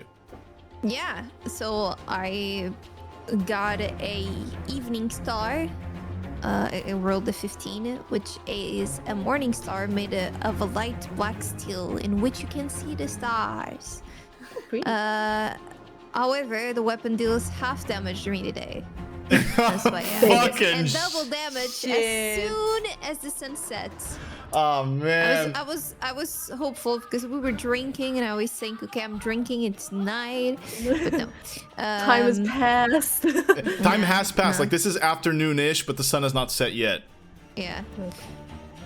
So I'm gonna bonk. Right. Go with it. Jump over the It's a table. Morning star. Yeah. Boom. Onion, what? Sorry, I just wanted to ask, what can I roll for Lockhart to react appropriately, and as soon as they start going at them, like Lockhart instantly reacts to also All right. attack them. We'll talk about it. We'll talk about it in a second. All right. So 9. So Scott, you're gonna jump over Serenade, on top of the fucking table. Try to whack this guy in the face with your weapon, which is just such an otherworldly thing to pull out in a tavern in Solus here.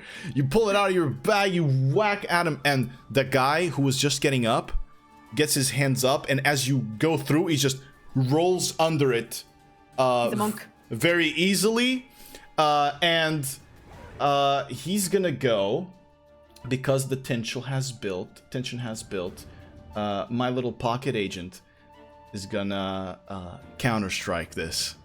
And as you try to slam it over his head, he ducks under it and boom! Quick left uppercut into your chin.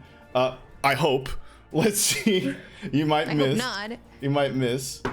That is a 22 to hit. Yeah. So, boom, you're gonna get one right up the chin. That's gonna deal, so with the bonus, and because they have watched you for more than 5 minutes, you take 12 plus 3. So 12 plus 3 is 15 plus 4. 15. You take 19 points of damage straight to the chin from this guy's counter-strike. But you whack him. That was you. Scott, could you move? We're going to consider you're on top of the table, but could you move just to this space here for the purpose of you being in melee? But technically, you're like kind of in between squares on top of the table, okay? The actual like tavern table, right? I can move here maybe. And he Sure. Be there. That would be good. That would be good if you could do that. And of course, you still have your movement, so if you want to come down from the top of the table, I'll allow you to do that. But you can just make the one attack.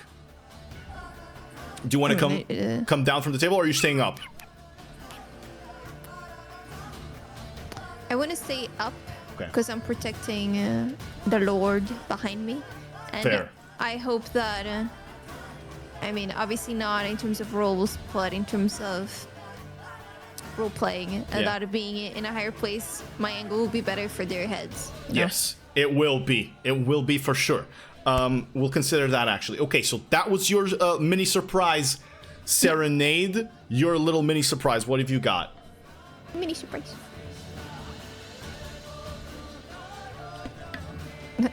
Trying to decide if I want to add property damage to the list because they're all grouped up. Property. Do it. Do it. Shatter it all. Well, the money I was going to give to them, I guess I could give to the tavern owner instead. They're You're paying. used to it. This place is called the grave anyway. So. Yeah. There's two options. If we don't kill them, they can pay. If we kill them, we take their money and we pay. He said he had so much money even, so. True. Yeah, he was flexing his money. Now I'll pay up, bitch, even They're if you're called the dead. pockets. They You pay. must have infinite pockets. They have a pocket of holding. Yeah. Yeah, I can put it so it just hits them and nobody else. Definitely. Shatter some You tables, can- but who I'm cares? gonna blow some shit up. Oh man, I but- love it. We're going for it. 3rd level shatter. Oh boy. Catch the ceiling as well, so we have to be careful with the rumble. Like, if the ceiling falls on It's top 10 of us. foot, right? It's 10 foot. It's a 10-foot radius. Yeah. It would totally open up a hole in the ceiling. Can I you, mean, like- I mean, That's I'll an say- entrance for flute. Okay, wait. I'll say you can like. Ah man, but this is gonna require. Let's do straight charisma check as your spellcasting ability to see if you could angle it, like if you could place it further down. Like into the floor. Into the Okay. floor if you'd have that kind of ability, even though might not be how Shatter fully works. You'll Yeah, find like it's a charisma. hole. Yeah, charisma it's Yeah. straight. 13, 14, 15, 16, 17, 18. 18. I'm gonna give you that. You're going to. Can I use the shatter to communicate with the Oh, with Floof? Floof. Because he's for going sh- to hear the kaboom. For sure. We'll say because of this shatter, I'm gonna say Floof gets it. Shit's about to go down. He's gonna try to break in. Okay, so boom, shatter. Constitution saving throw. Yes, for all of them. DC 16. Alrighty. Maybe they're not very. I mean, the big guy probably, but maybe the rest of them aren't very constituted. Maybe. Who knows? You do see these guys are. The big guy is, it's Yeah. not. This is a lot of training in there. A lot of training. All right, so let's see the non-big guy first. So Graves, the agent that was talking to you. Let's do his. Skadoosh, that is natural 2 failure, full damage on him. Now the lady here. Let's see. Natural 7 failure on her part. Nice. All right. And now the big man. So, baboom. That's a natural 19 plus the big modifier. The big man succeeds. Still could have failed though. The modifier is not like anything humongous, so still could have failed. But success on the guy. So what damage are we talking here?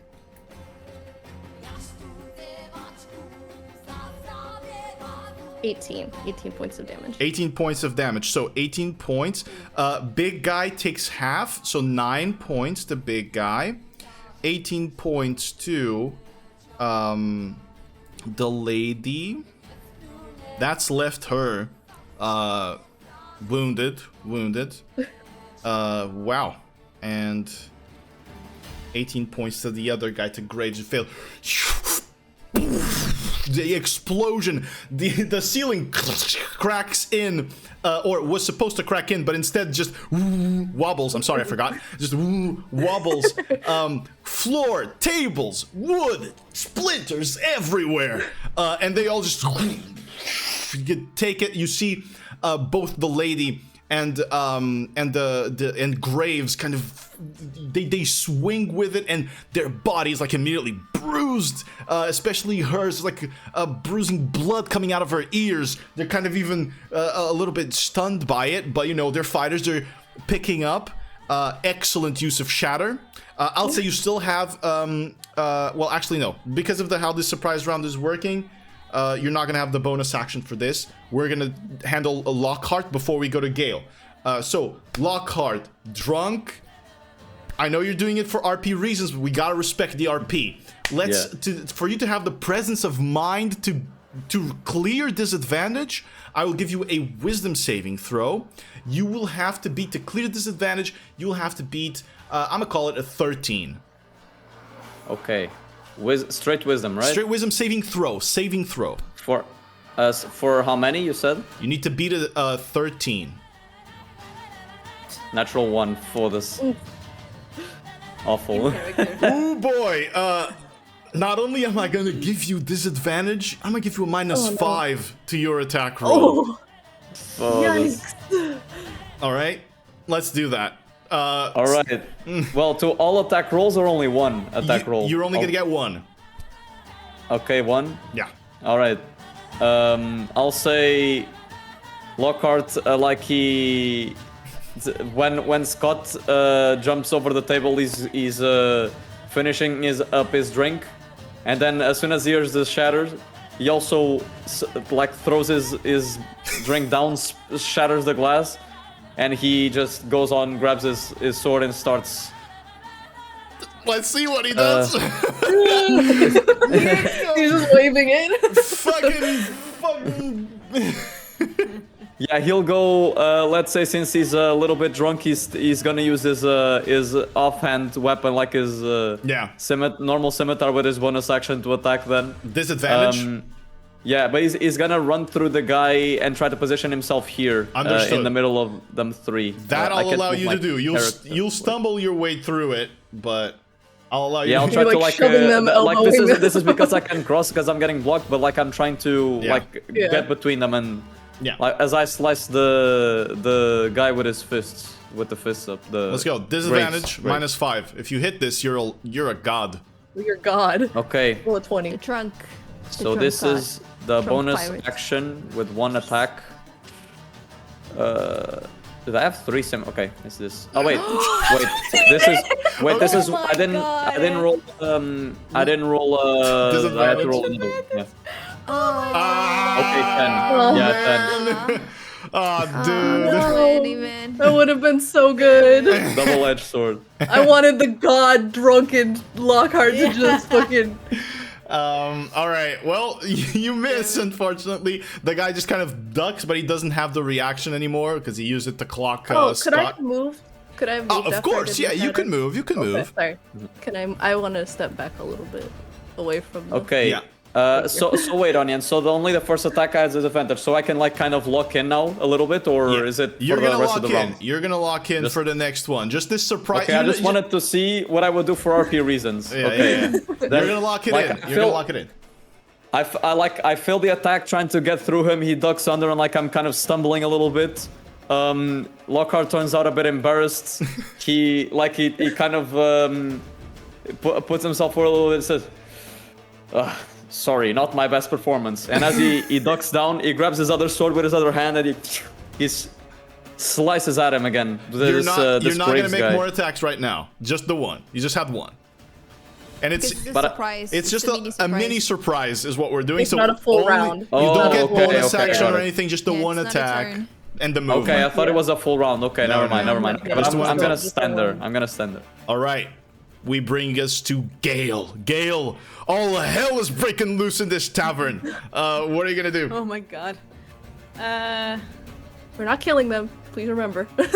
We're trying to incapacitate. I'm just going to immediately jump on the back of the big guy. Ooh! And I want to stab him with the vitral lamina. Oh! Right away.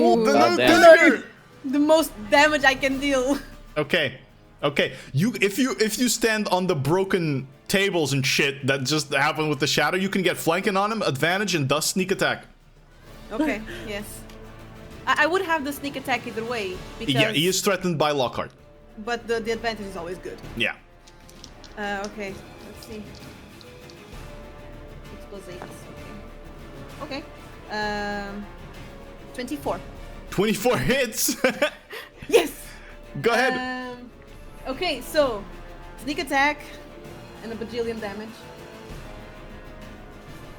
So this is the damage of the dagger first. Mm-hmm.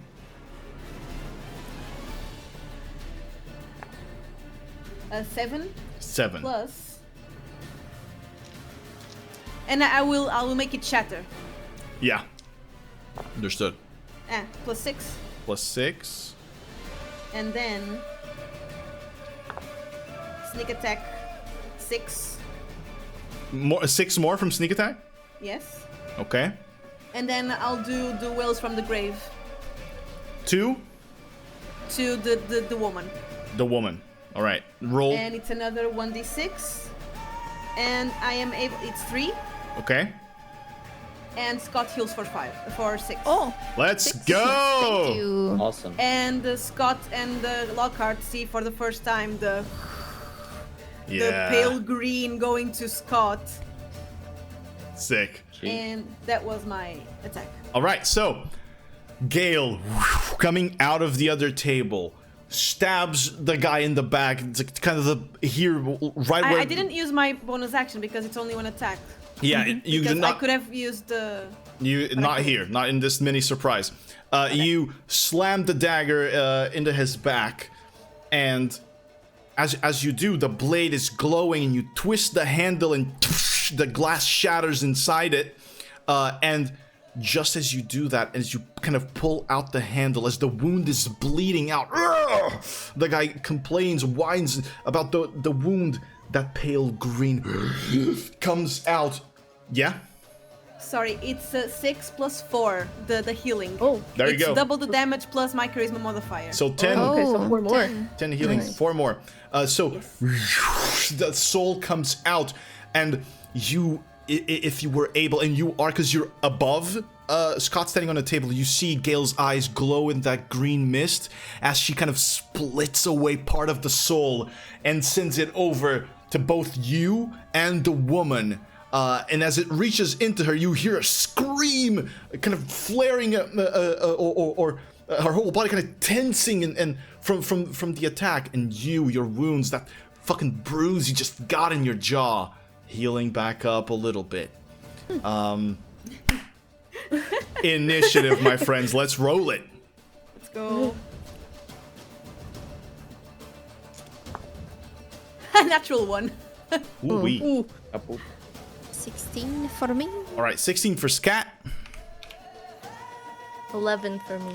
11 for Serenade, And It's Lockhart 11 for me as well. 11 for Lockhart as well. I was going to say Lockhart goes first.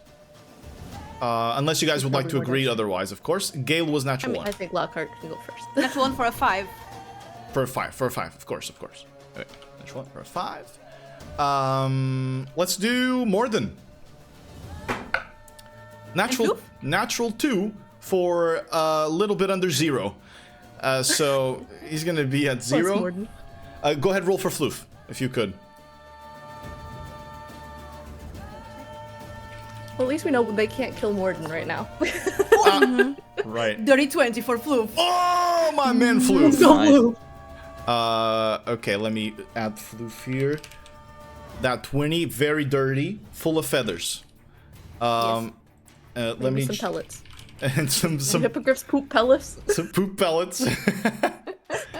All right. Just, give me a moment. What was this guy's name? Red. There you go. Okay, let me roll for them. They have some perks to their initiative. So let's see. First of all, yeah.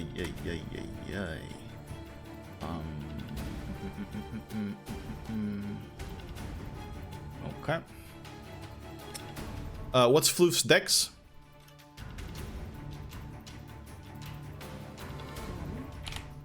It's 13. Alright. Now the lady. Sorry guys, this is taking so long. No problem.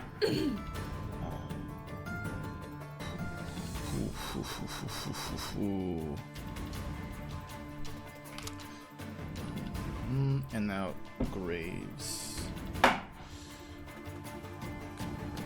Let's say.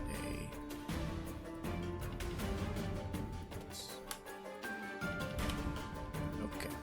Alrighty then. So top of the round, as we go into initiative, it is red.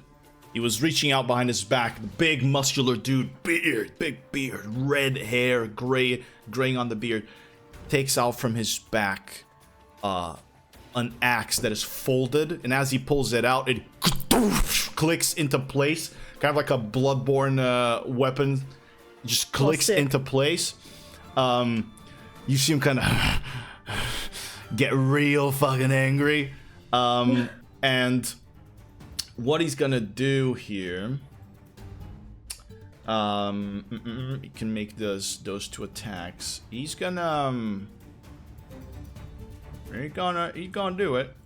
He's gonna move, kind of going to flank around the lady. Attack of opportunity from both Lockhart and Natural 20. oh shit! Awesome. Lockhart and Gael. And it's going to be with the other one. So Yes. 1d. So Lockhart at advantage because you guys are flanking before he leaves. So 8. Can I? 13 points Okay, of it's a damage. straight attack, right? Yeah, advantage. Okay, 21. Hits. All of them hit. All right. What was the damage? 13 points. 13. Okay. Plus the 1d6 from the vitro lamina, which is 6. All right. So that is 19 total. 19. Okay, I want to do And for it- RP we reasons. double. I want to. Because wanna- of the I already 20. doubled. Oh, you already did. Okay. I mean, this from the vitro lamina I can't double. It's not part of the attack. So 19. Wait, just a Unfortunately. moment. Okay, 19. And you, Mick, your Lockhart, how much damage does he deal? For RP reasons, I do that thing that I wanted to do. I slid out my thing to hit him. It's an 11 slashing damage, And you got Sentinel, right? and I got Sentinel, and so now he can't move anymore. All right. Nice. Stayed in place. Fantastic. So what he's gonna do instead is he's going to try to barrel through you here. I'm gonna need a strength check from drunken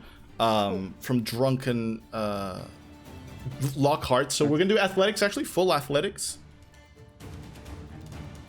14.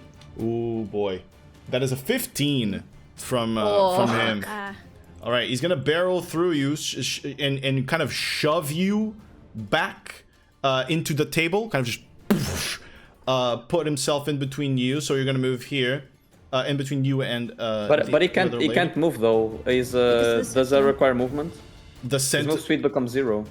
Right, he cannot move. Cannot move. Well, he's just gonna shove you down. Then you're on the ground. Yeah. And he's gonna bring his axe and thump you with it as you are on the ground. So let's do that. That is not very high, but he does have the advantage because you're prone, right? That's better, but not very high either. That's gonna be 15 to hit. Meets it, beats it. All right, 15. You take. Where is it? There it is. That's a pretty low roll. So you take 6 points of slashing damage. You kind of, from all the struggle, he just only glancing hits you on the arm, and fails it. Unfortunately. And this is like bludgeoning or slashing, right? Slashing, because of slashing. Dragon Moss height. Yeah. Okay, so then I'm resistant. I only take half. Fan-fucking-tastic. Okay.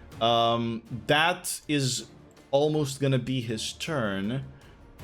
He's gonna use his bonus action on. Who's it gonna be? It's gonna be you. I mean, you're right there, right in front of him. Bonus action and identify weakness on you. Could you roll a deception check for me, please? Deception. Yeah. The 4.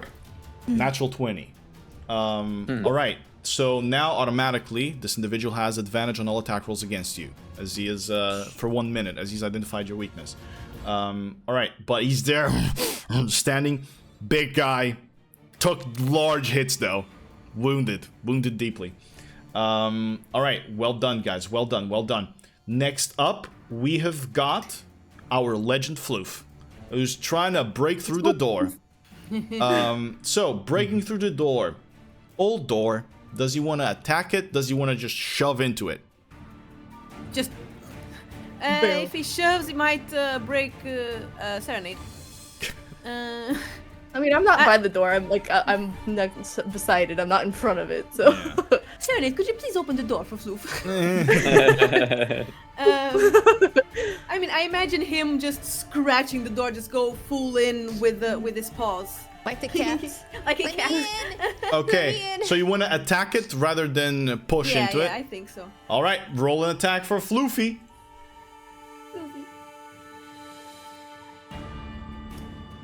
So it with his claws, so +5. Natural 18. Okay, hits the door. It's the Plus door. Go ahead and roll damage.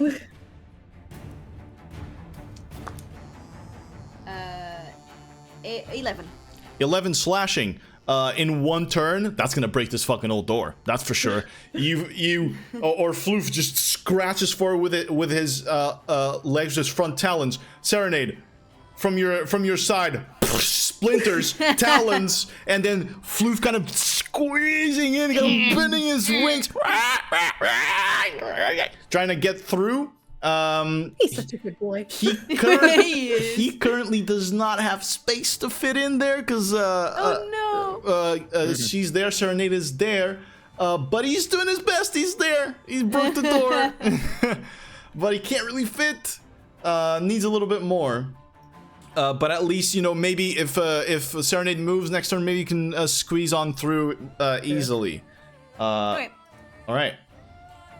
That was his turn. We go into the lady's turn, and as she's like right next to you, you'll be the one who sees it best. You see her pull out 2 hand crossbows, and she fires one at you as she moves. She's gonna use disengaging shot.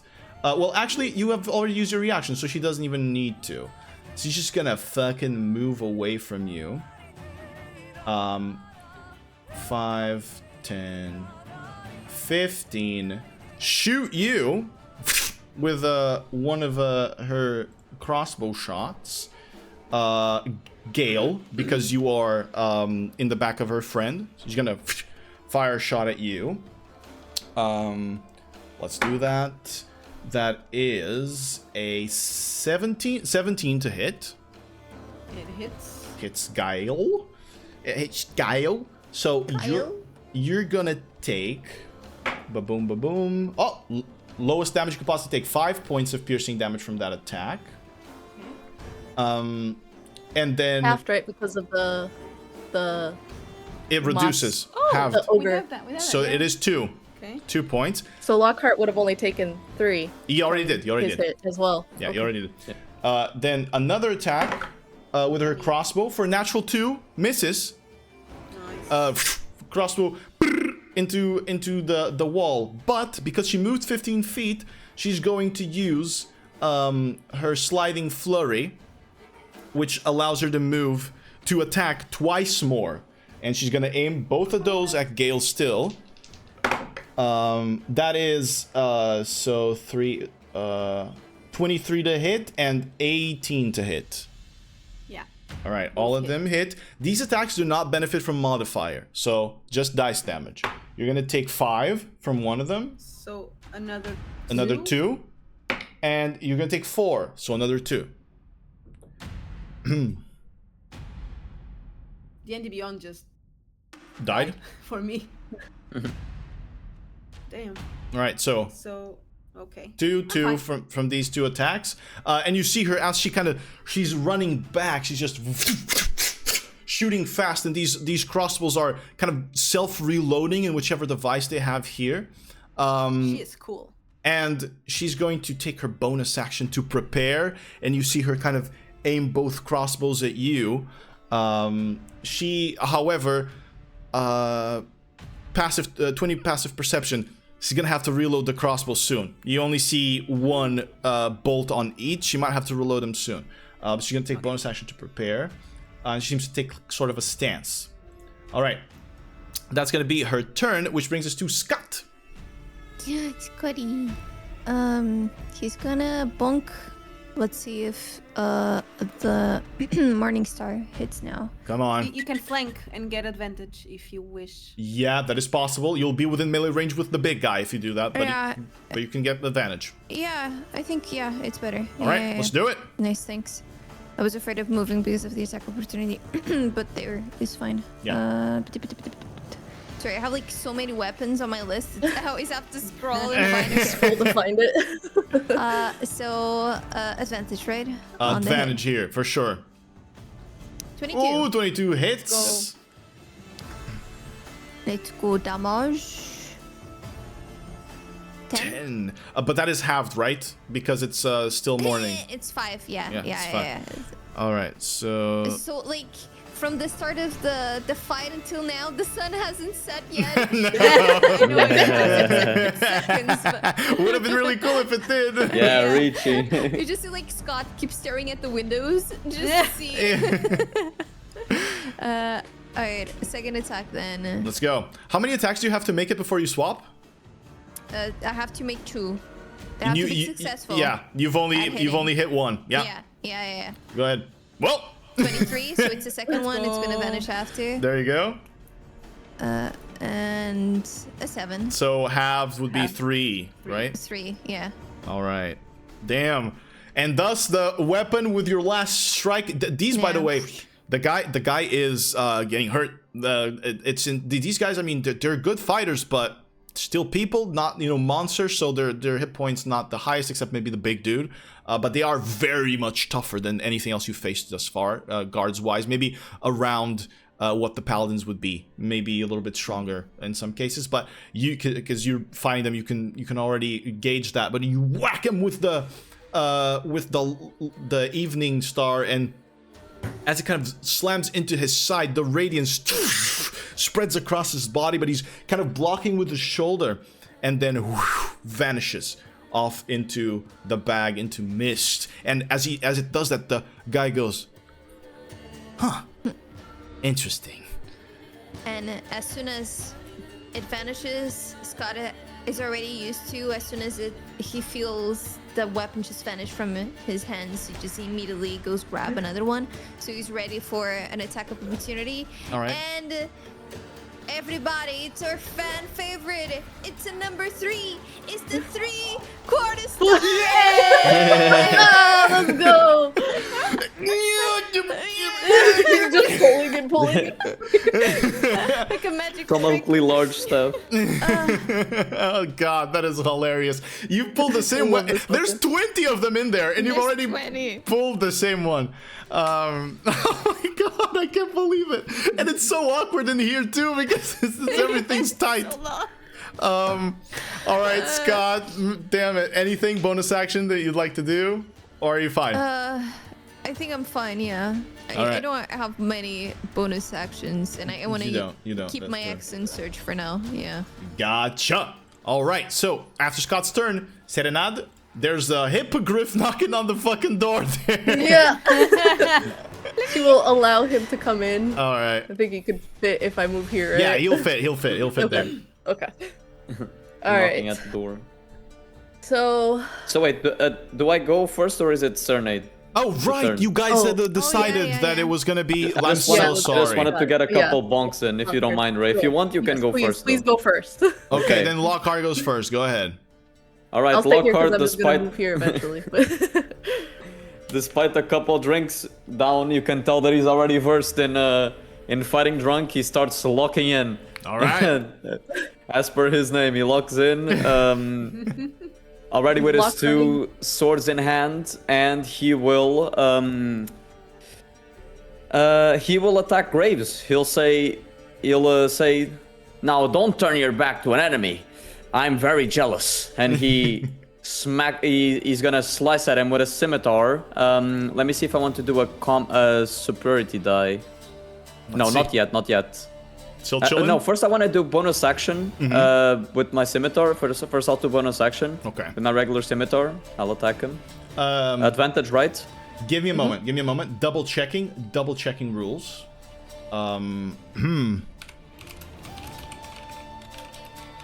Just a moment. Okay, so in order for you to be able to use the bonus action attack with your weapon, you do need to take the attack action first from 2-weapon fighting. So Okay. you still need to use your action before you do. But you do have 2 attacks, so if you want to Okay. do anything That- else with the other 2 attacks, of course. So but if I do an attack, do I have to obligatorily attack again, or can I do No. attack bonus action action? Of course. Okay. Then that's great for me. Then that's great for me. Let me just see something. Okay. So I will attack him with my scimitar +1. Then Alright. I will do its advantage, right? Because we're flanking. Yeah, Right. you're flanking with Cat. Boom, 19. 19 is going to hit him, yes. Let me see. Let me just see something. Do I want to? No, I'll just do a regular. Fair enough. I'm thinking if I want to do a maneuver.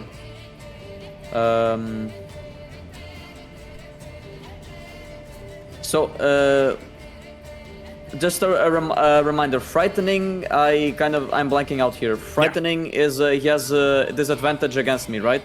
Attacking, and against anything if you're within view. Okay, then I'll declare a menacing attack Let's do on it. him. I'll declare a menacing. So that's wisdom save, right? Exactly. Because this one has already to beat, hit. Yes, the attack has hit. It's a DC of 15. All That he right. must do. That is a natural 18. So he beats it. Okay. Not afraid of you. All right. Graves not afraid of you. Still Not takes the yet. extra damage though. Still takes the extra damage though. Yes. It's so the damage will be a 8 slashing right. damage plus 1d8, which will be a 6. Ooh boy! Good Big damage, good hit! damage. Yeah. Big hit! Slash across him. Ugh. And was now, just one. I will use my bonus action to use my other sword. Alright. Right as I attack Graves, I'll attack Red with Ooh. my other sword. Still flanking, still advantage. God, Let's what a see. position Lockhart is in. The expert fighter. 18 Thankfully, hits. 18. hits. All right, 18. I won't do any. No, I will. I will do another superiority dice. I'll also do menacing on him. Menacing Let's on see him. if any of them gets scared. So that's a DC of 15 once again of Alright, wisdom. DC 15. That is a natural 19 on the dice. Fuck. Damn. God damn, Big bro. man Those is guys wise. very wise. They're not And afraid for of you. damage- Yet. Yet. That is an 8. So that's minus the Again. modifier. So your modifier is, what's your modifier? My modifier is +4. All right, so it's a 4 actually. It's a 4. It's a 4. 4. Yeah. And a 3 from the superiority dice. 3 from the superiority. Fair damage there. You got Red is hurt. And with this, I will activate Stern. My AC will increase by 1. Sick. That is a 1 from Stern. And now I will use my extra attack finally. My scimitar +1. Now at Graves once again because I fucking hate that dude. That is a 23. It hits, dude. Awesome. And let me just see very, very fast. I'm sorry.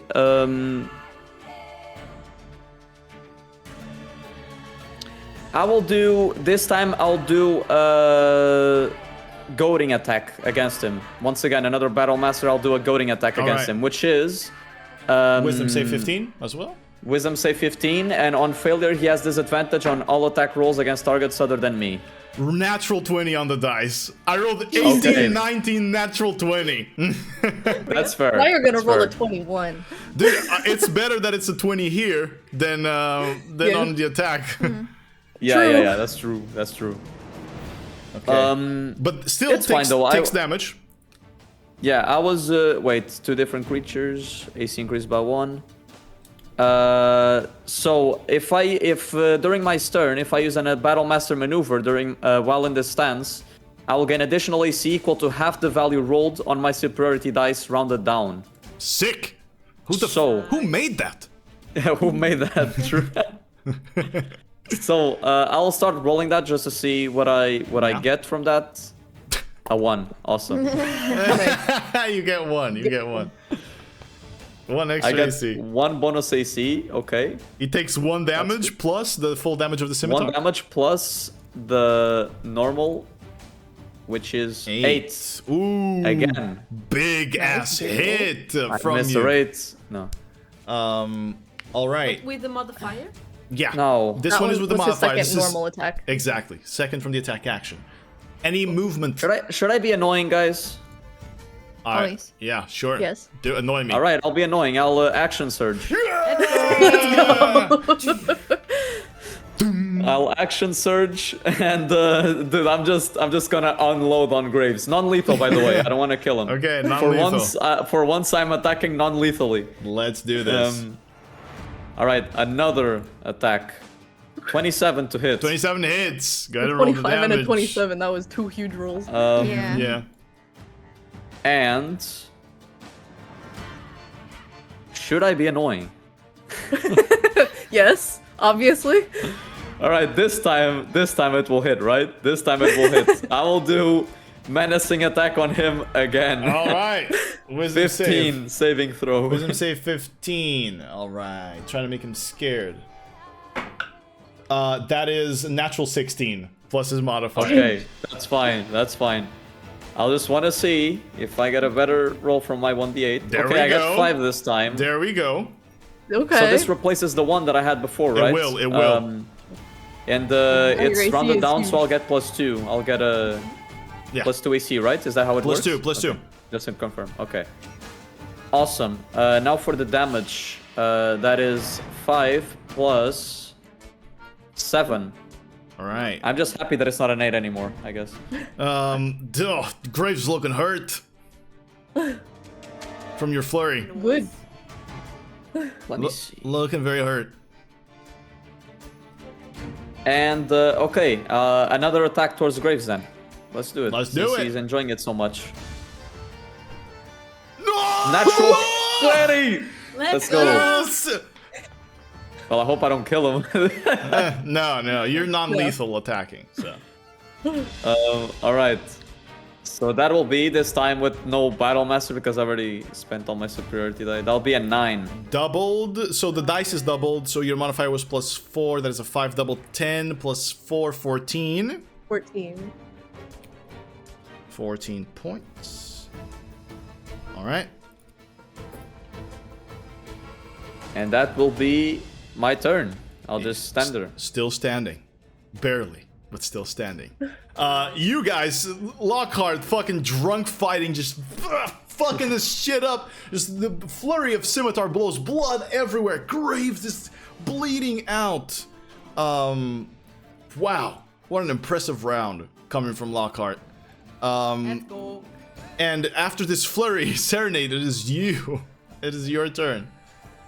Serenade is very impressed. She will, before she does anything, she nods kind of at Lockhart. She goes, "That was quite the performance." Hell yeah. He has his hands What else full, you otherwise can he'd do do? a thumbs up. Okay. Well, she would have saw that the lady was aiming at Gael, right? Oh, definitely. The lady fucking made a pincushion out of Gael there for a second. So she is going to.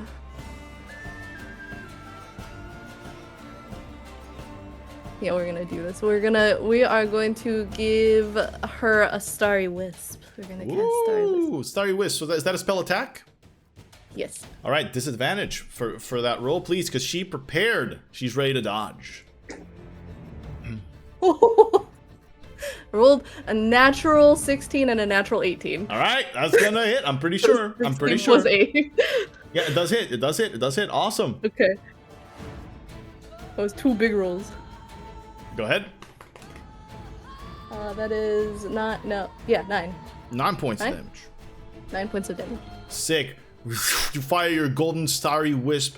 I mean, this is a show that's happening here. The one guy here in the corner, this little old man, is just fucking It's just We're not gonna hurt you, I swear. he's trying promise. to crawl up the walls, but it's just magic and blood and swords and a giant pole, or a quarterstaff, and he's just so fucking confused at everything. But you hit, you deal the damage. Still standing, though, she tries to dodge one side and it curves after her, but she's still she's hurt, but she's not at death's door. Right. Okay. And then I want to give my bardic inspiration to Miss Gael. Ooh. I'm so inspired. She's like, let me see what that new dagger can do. Let's go. I'll show you. All right. Right now, dagger, no blade. Anyway. Oh, that's right. It explodes. I forgot. Yeah. Yeah. It is Graves' turn now, and boy, oh boy, is Graves pissed. First of all, he's gonna drink up. He grabs a potion from his bag, still standing, and go. Drink up. I need to roll a bunch of dice. Let me see. Maybe I should roll this. Maybe it's easier if I just roll it there, right?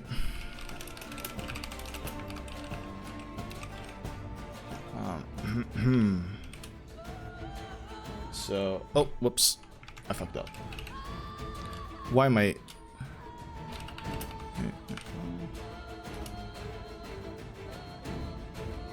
All right, he drinks up. His wounds begin to regenerate. So he is fortunately for me still standing and feeling a little bit better. As he drinks up, he shatters the glass into the ground and he goes, "Let's fucking get this going." And as you see that, instead of turning to you, Lockhart, Graves is gonna just step really quickly, like pivot off his foot for like a giant, massive right hook into Scott, and he's gonna give him a little old knockout strike. Let's see if it hits. That is 17 to hit.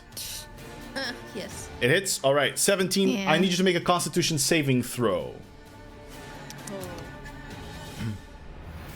16. You beat it. Boom! You take a giant swing on your jaw. That will My jaw. My God, it's gonna break. Yeah. His poor kitten jaw. That is so 11 points of bludgeoning damage as he slams it into you, and then as he's turned from that right hook, he's gonna go left uppercut, covering his face, boom, into your ribs. Let's see if he gets it. That is 15. Nope. Misses. Nice. Tries to get in. Nice. You kind of tuck your elbow in as well, holding the staff awkwardly, and block the blow.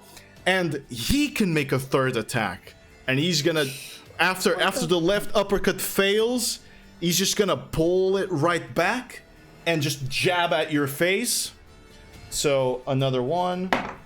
He's fast. He's very fast. But you're faster. Natural 3. As he tries to jab you, you just duck under as well, holding that staff, and he just hits the staff instead. And he goes, "Oh shit!" But he's still there. He's not gonna move at all. Use his bonus action to drink, and then to fist Scott a little bit. That's gonna be it for him. Thus bringing the turn back to Gael. Yay. I will continue attacking this guy. I'm going to slice his leg All right. with the normal dagger now, because the other one is not functional anymore. Natural 19.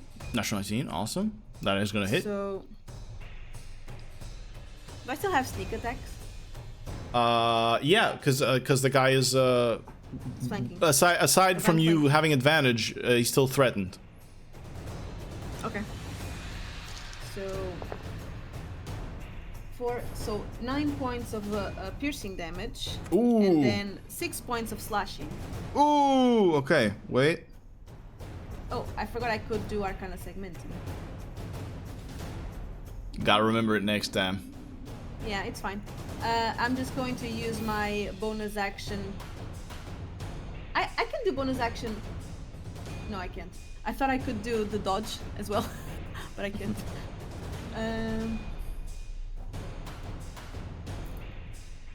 Nah, I'll just stay put. All right, stay put. Yes. Fair enough. Is that your turn then? Yes. All right, that concludes your turn. Now it's Lord Morden.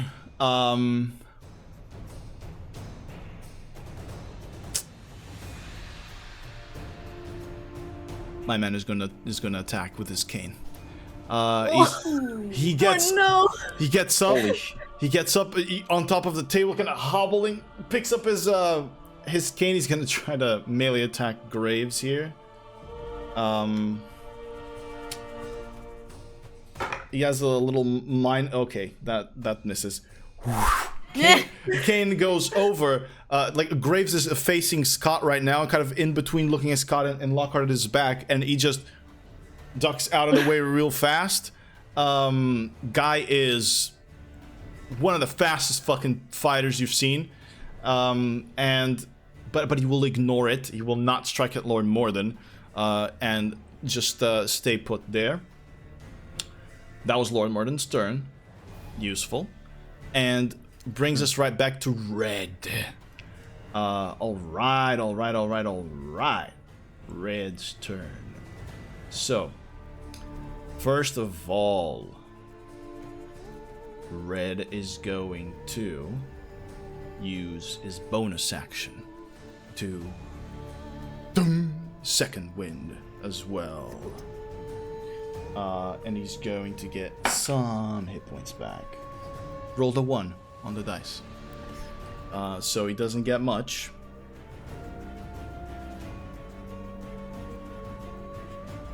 Oh, oops. There you go. After that, he kind of cleans the froth at his mouth, and he has advantage on all attack rolls against Lockhart. He's gonna fucking unload on him. But first thing he's gonna try to do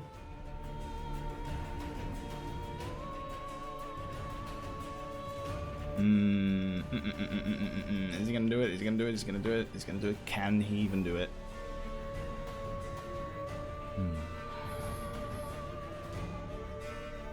I don't think there's a way he can pull this off.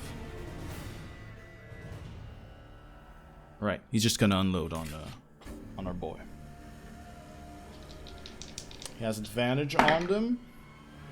That is pretty low. 16. Misses. 16 misses. Blow of the axe into the ground. Another attack. 17. Misses. Nice. Another blow into the ground. You parry off, deflect the axe into the floor. On some Rock Lee shit. And he's gonna action surge. Do again into you. Angry. That is a little bit higher. 21. 21 hits. 21 hits. I'll just do the next one immediately. 10. So 10 misses. just hits one attack on you. You take, as he fucking unloads his anger and does not do him much good. You take 11 points of slashing damage as he brings it down on you. Okay, to 5.5, does it round up or down? It rounds down always. Down, So okay, 5. then I take 5 points of damage. Lockhart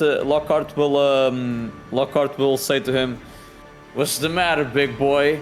Can't hit a little drunk guy?" That's sick. All right, Oh boy. that's his turn. Floof, Fluffy just going to squeeze in squeeze in. and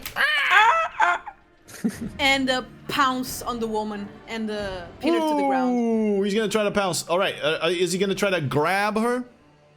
No, just pin her to the ground. Okay, so you want to shove, or is this an attack? It's like a grapple. Okay, but so on the ground. it's gonna be contested with her. Okay. All right, with her let me just move Serenade here. We're gonna say Floof is gonna scoot through. We want Floof to at least have a turn. Yes. All right, so contested with she's gonna use her acrobatics to try to dodge this. Oof, that is pretty 21. fucking low. That is a 15. So you succeed. He succeeds, makes one of his attacks is pinning her and spins her to the ground. Ah! Fucking then- hippogriff in the tavern. And then attack with his beak. All right, so on her neck. so she is grappled, not prone. Correct? Is what you trying to do this because you can either do Yeah, one or just the grappled. other. So just grappled. Fair enough. Then it's not an advantage. It will still be a regular attack. Yes. Oh, natural 20. Oh. Jesus Let's Christ. go, Floof. I can't do anything against you guys. Go ahead. Roll damage. It's with the beak, so 13 points of damage. 13 points already with the doubling. Yes. She's looking hurt. Floof bursts into the tavern, breaks the door, the walls, everything, and then lands on top of the woman, presses her into the ground. All right. That's his turn. Yeah. Fucking hell. Phew-wee. That changes things. It changes things. It is her turn now. She's gonna have to try to break free from Floof. And her disengaging shot does not allow her to get out of grapples. So she's gonna try to break out of Floof. Contested again. Acrobatics against Floof's athletics. 6. Oh god, thank the Lord. That is an 8 for her. I rolled a 2. Oh my god, I rolled a 3. He got butterfingers. All right, she gets out of it. And she's going to action surge immediately. Get up. They're all fighters. They're all fighters. She gets up. She's going to use disengaging shot against Floof here, and move 5 feet here without causing opportunity attacks. That is an 11 to hit Floof. Wait. Where's his? Oh, meets it, beats it. Oh god, okay. He takes 4 points of piercing damage.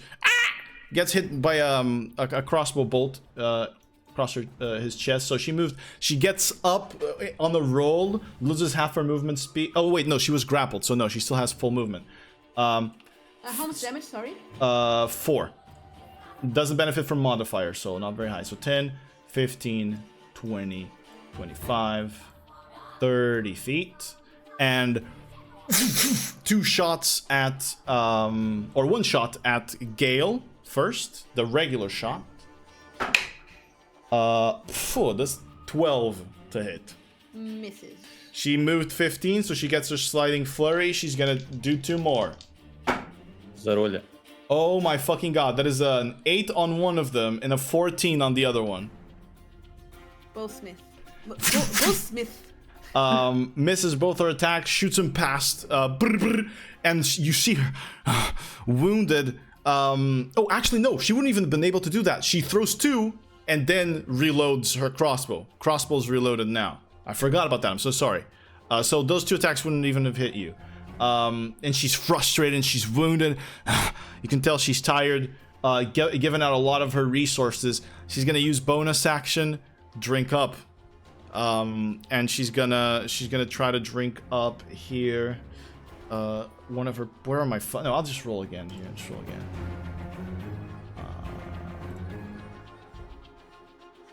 Less than he healed, but she healed for a lot still. All right. Throws and shatters the glass to the ground. That's her turn. Can't do anything else. Frustrated, wounded. Scott, it's you and the 3/4 stuff. Oh boy. cat with a big stick. Let's go. What is stuff? I'm gonna hit Graves. Graves. All right. Have advantage on that attack, right? Exactly. Couldn't Yeah. hit both. It's so big. I could, Just but like the this. damage would be less. Oh, okay. Yeah, like the other time that I used it.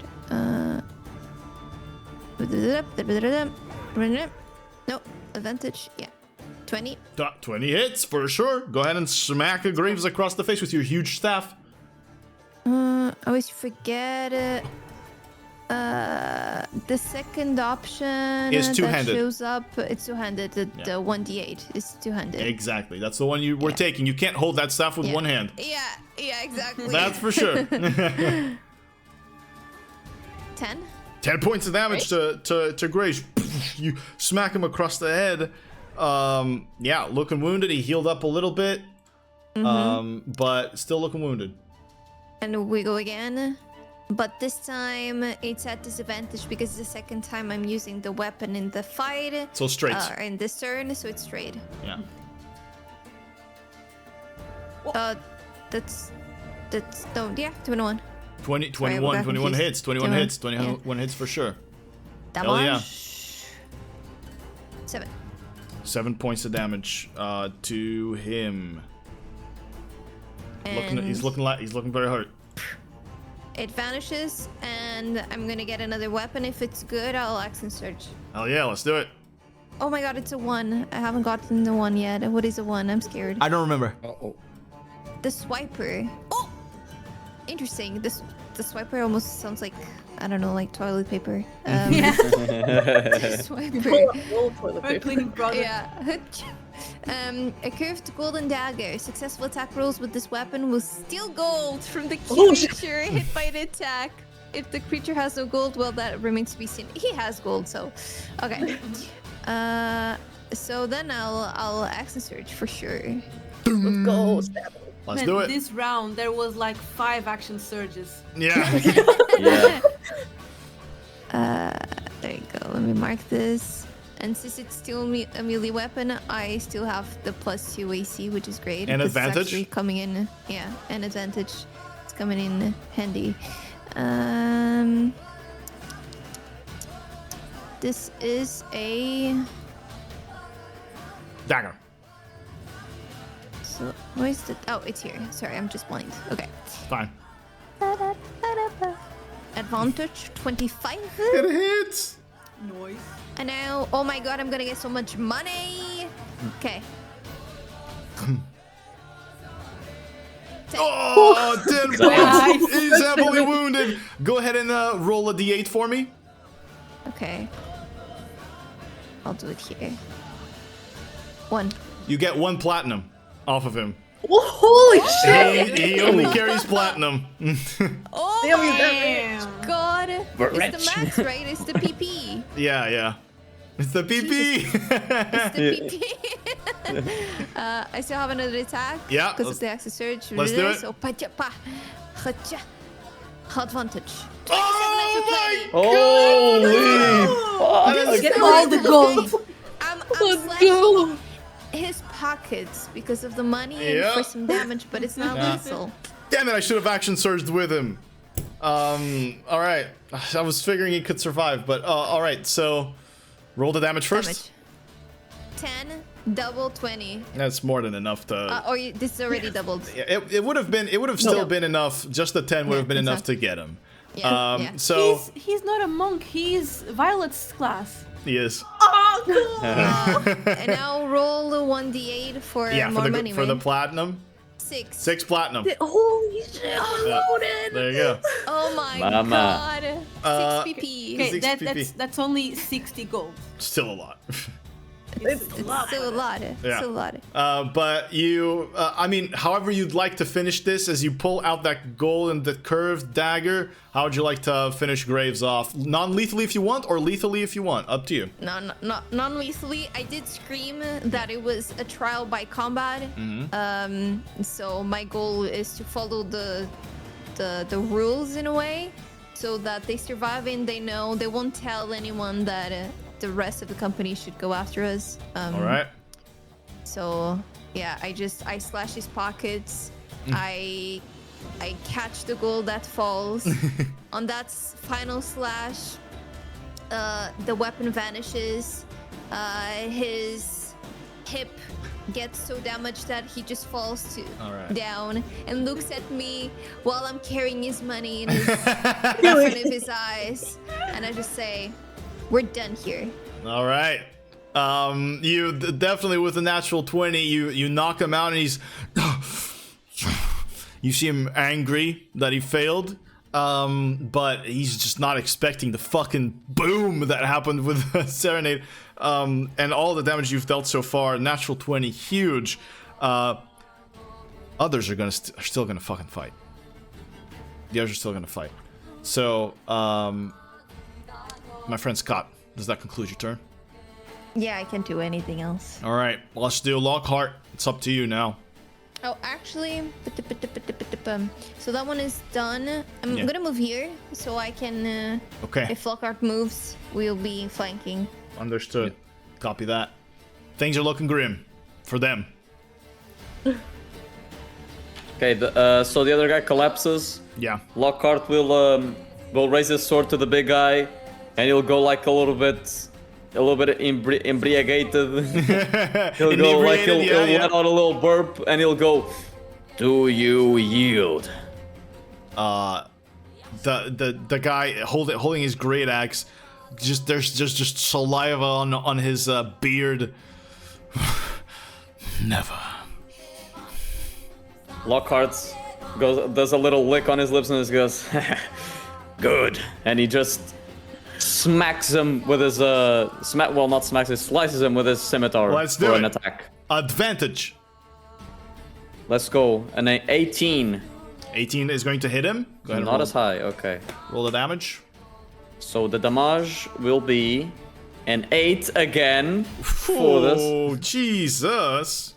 What is this? Is a 1d6? I keep getting 3, man. Jesus. It's the average. 8. All right. He's wounded. Come on, man. It's above average. All right. I'll do another hit. Now my final extra attack. The 26 hits. with Gotta roll advantage. damage. God. And the damage is a 9. 9 points. Still hanging, but by a thread, my friend. All right. Then bonus action with my other attack. This one won't be as... At advantage still. I mean, it's still... Yeah, okay. So 22. Hits. Go ahead and roll damage. Not as powerful, but still. Minus 6. the modifier, which is 2. Which is 4, right? So It's 4, yeah. Two total points of damage. Guy is... You've thrown a slash at every non-lethal part you could. And his arms are bleeding out. His stomach has surface cuts. The clothing, the gray coats that they wear under the cloak are just cut and slashed to pieces. But he's still standing. This guy's definitely an opponent for you. Had he not missed literally every fucking attack. Yeah. But yeah, Lockhart. Anything else? I mean, I think I want... Since Gael is gonna go first, I think I'm gonna stand here so she gets advantage. Very well done. All right. That brings us to Serenade's turn. Okay. Oh, sorry. She said okay. You're after. But, yeah. Well, I think that the army around the big guy probably have him pretty well quick handled. Yeah. And I can attack from range, so I'm going for the lady again. Okay, go ahead. I'm gonna do... What is the range? 60 feet. You have range. I mean, Floof is big, but you can position yourself in a way you can see her too. I am going to cast Dissonant Whispers at her. Ooh, okay. What's the save? It is a wisdom 16. Okay, I rolled decent. Let me see if she makes that up. She might not. A moment. Whoops. Where is it? No. That is a 15. She fails. She failed. Noise. Okay, this is 3rd level, so this is gonna be big damage. Hell yeah. I don't want to kill her though.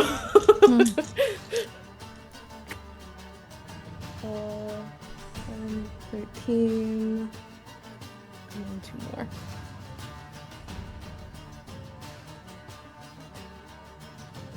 15, 20, 21, 22. 22 points. of Oh damage. my fucking lord! She screams Nossa. in pain, drops her crossbows, grasping her head. That is a huge amount of damage. This is my last 3rd level spell. I was like, I want to drop a big one. That is humongous. She's very, very wounded. Ain't got much going on for her. Yeah, does that conclude your turn? Gail already has. She's next. So yeah, All right. that will be it. Gail. Okay, I will attack this guy again at advantage with my Venom dagger. Sick. Do you want to do the Arcana thing? Do you want to declare it I'll do beforehand? the Arcana Okay. Segmentum. Yeah, there you I go. was going to forget again. And I'm going to do. Honestly, you might not necrotic- need it. Yeah, I'm gonna do necrotic damage. Okay. So the blade has this white and green thing to it. That fucking sucks. Advantage. But it is at advantage. 17. 17 hits. No need to roll damage.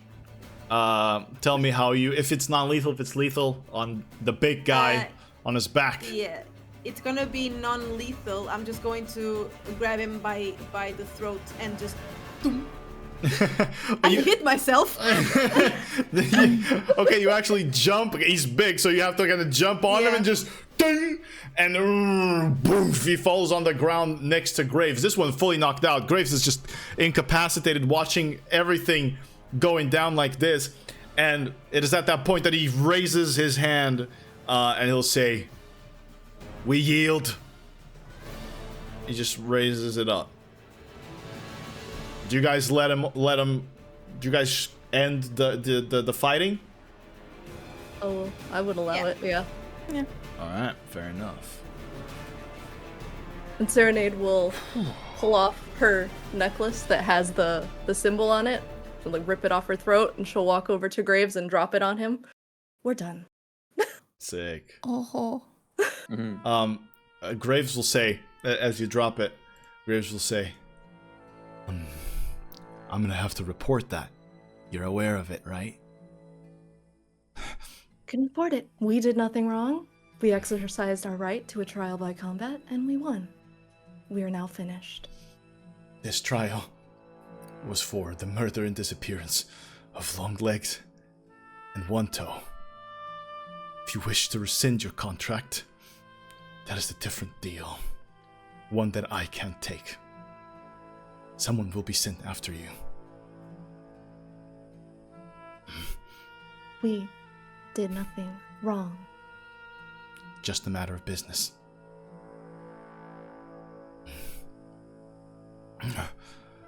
And he kind of just pushes Red's like, "Brr. Oh, the fuck happened?" He's just covered in blood, wounded, trying to get up, and gets up to sitting.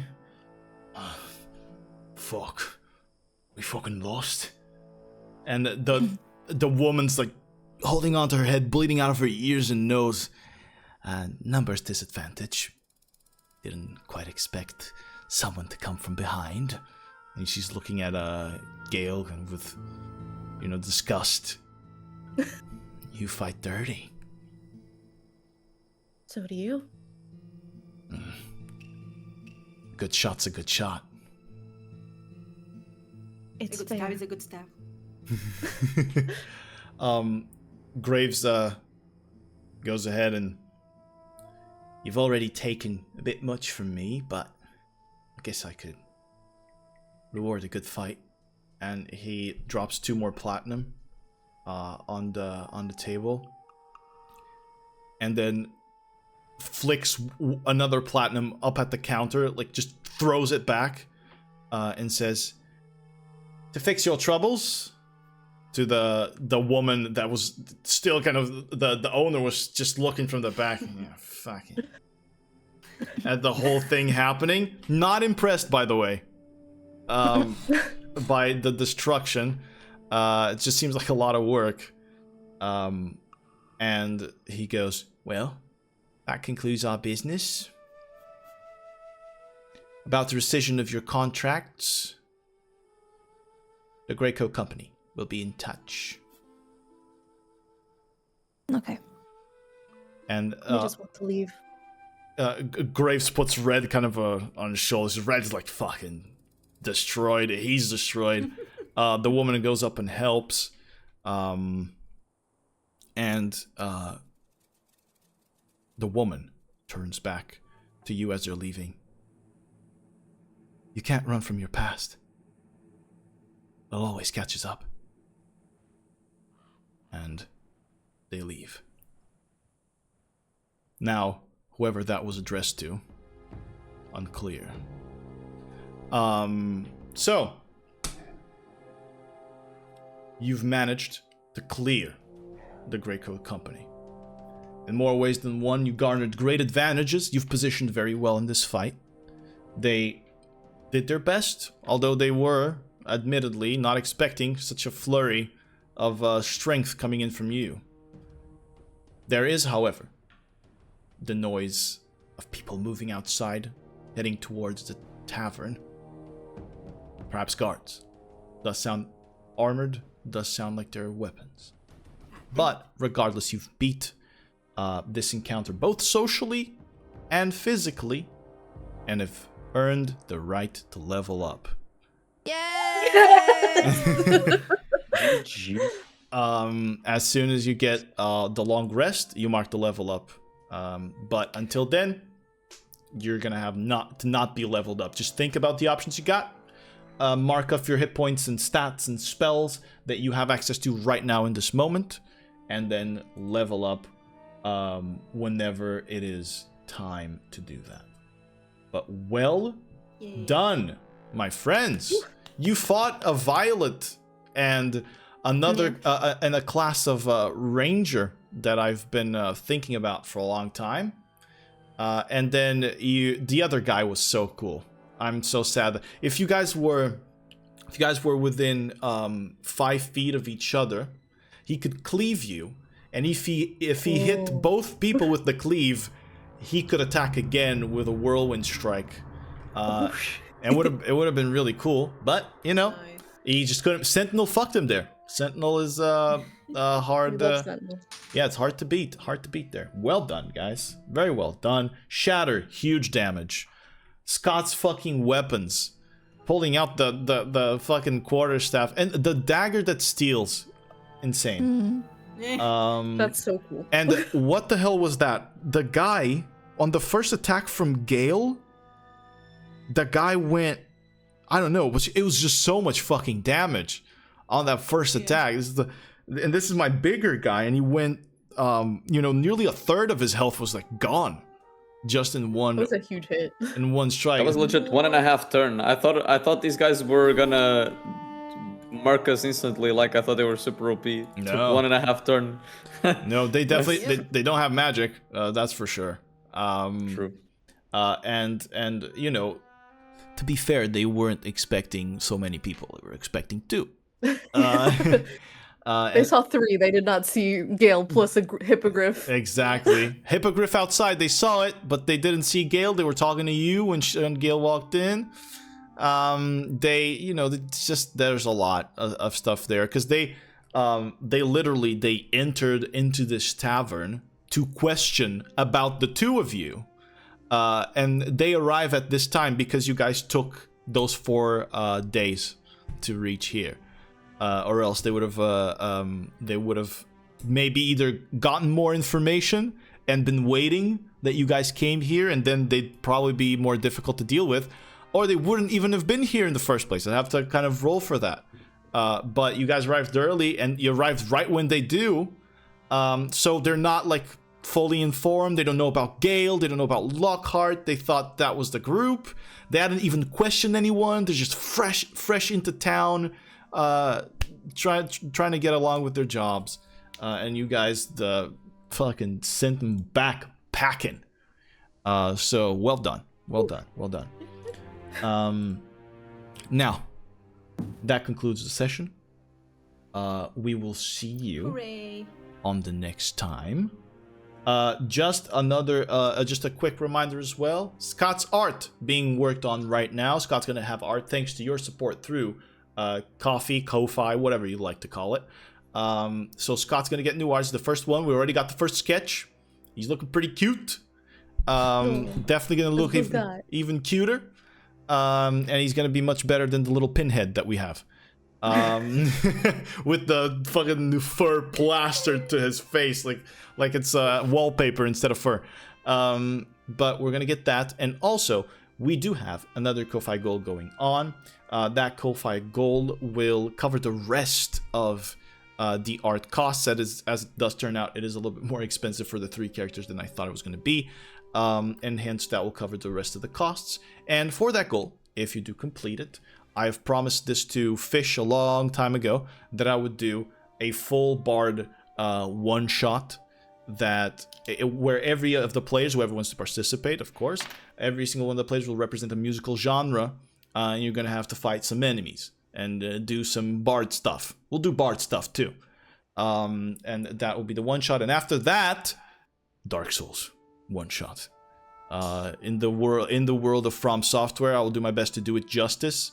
And we'll do that too. But first, Battle of the Bards. That's the first one on the list because I have that in my head for a long time.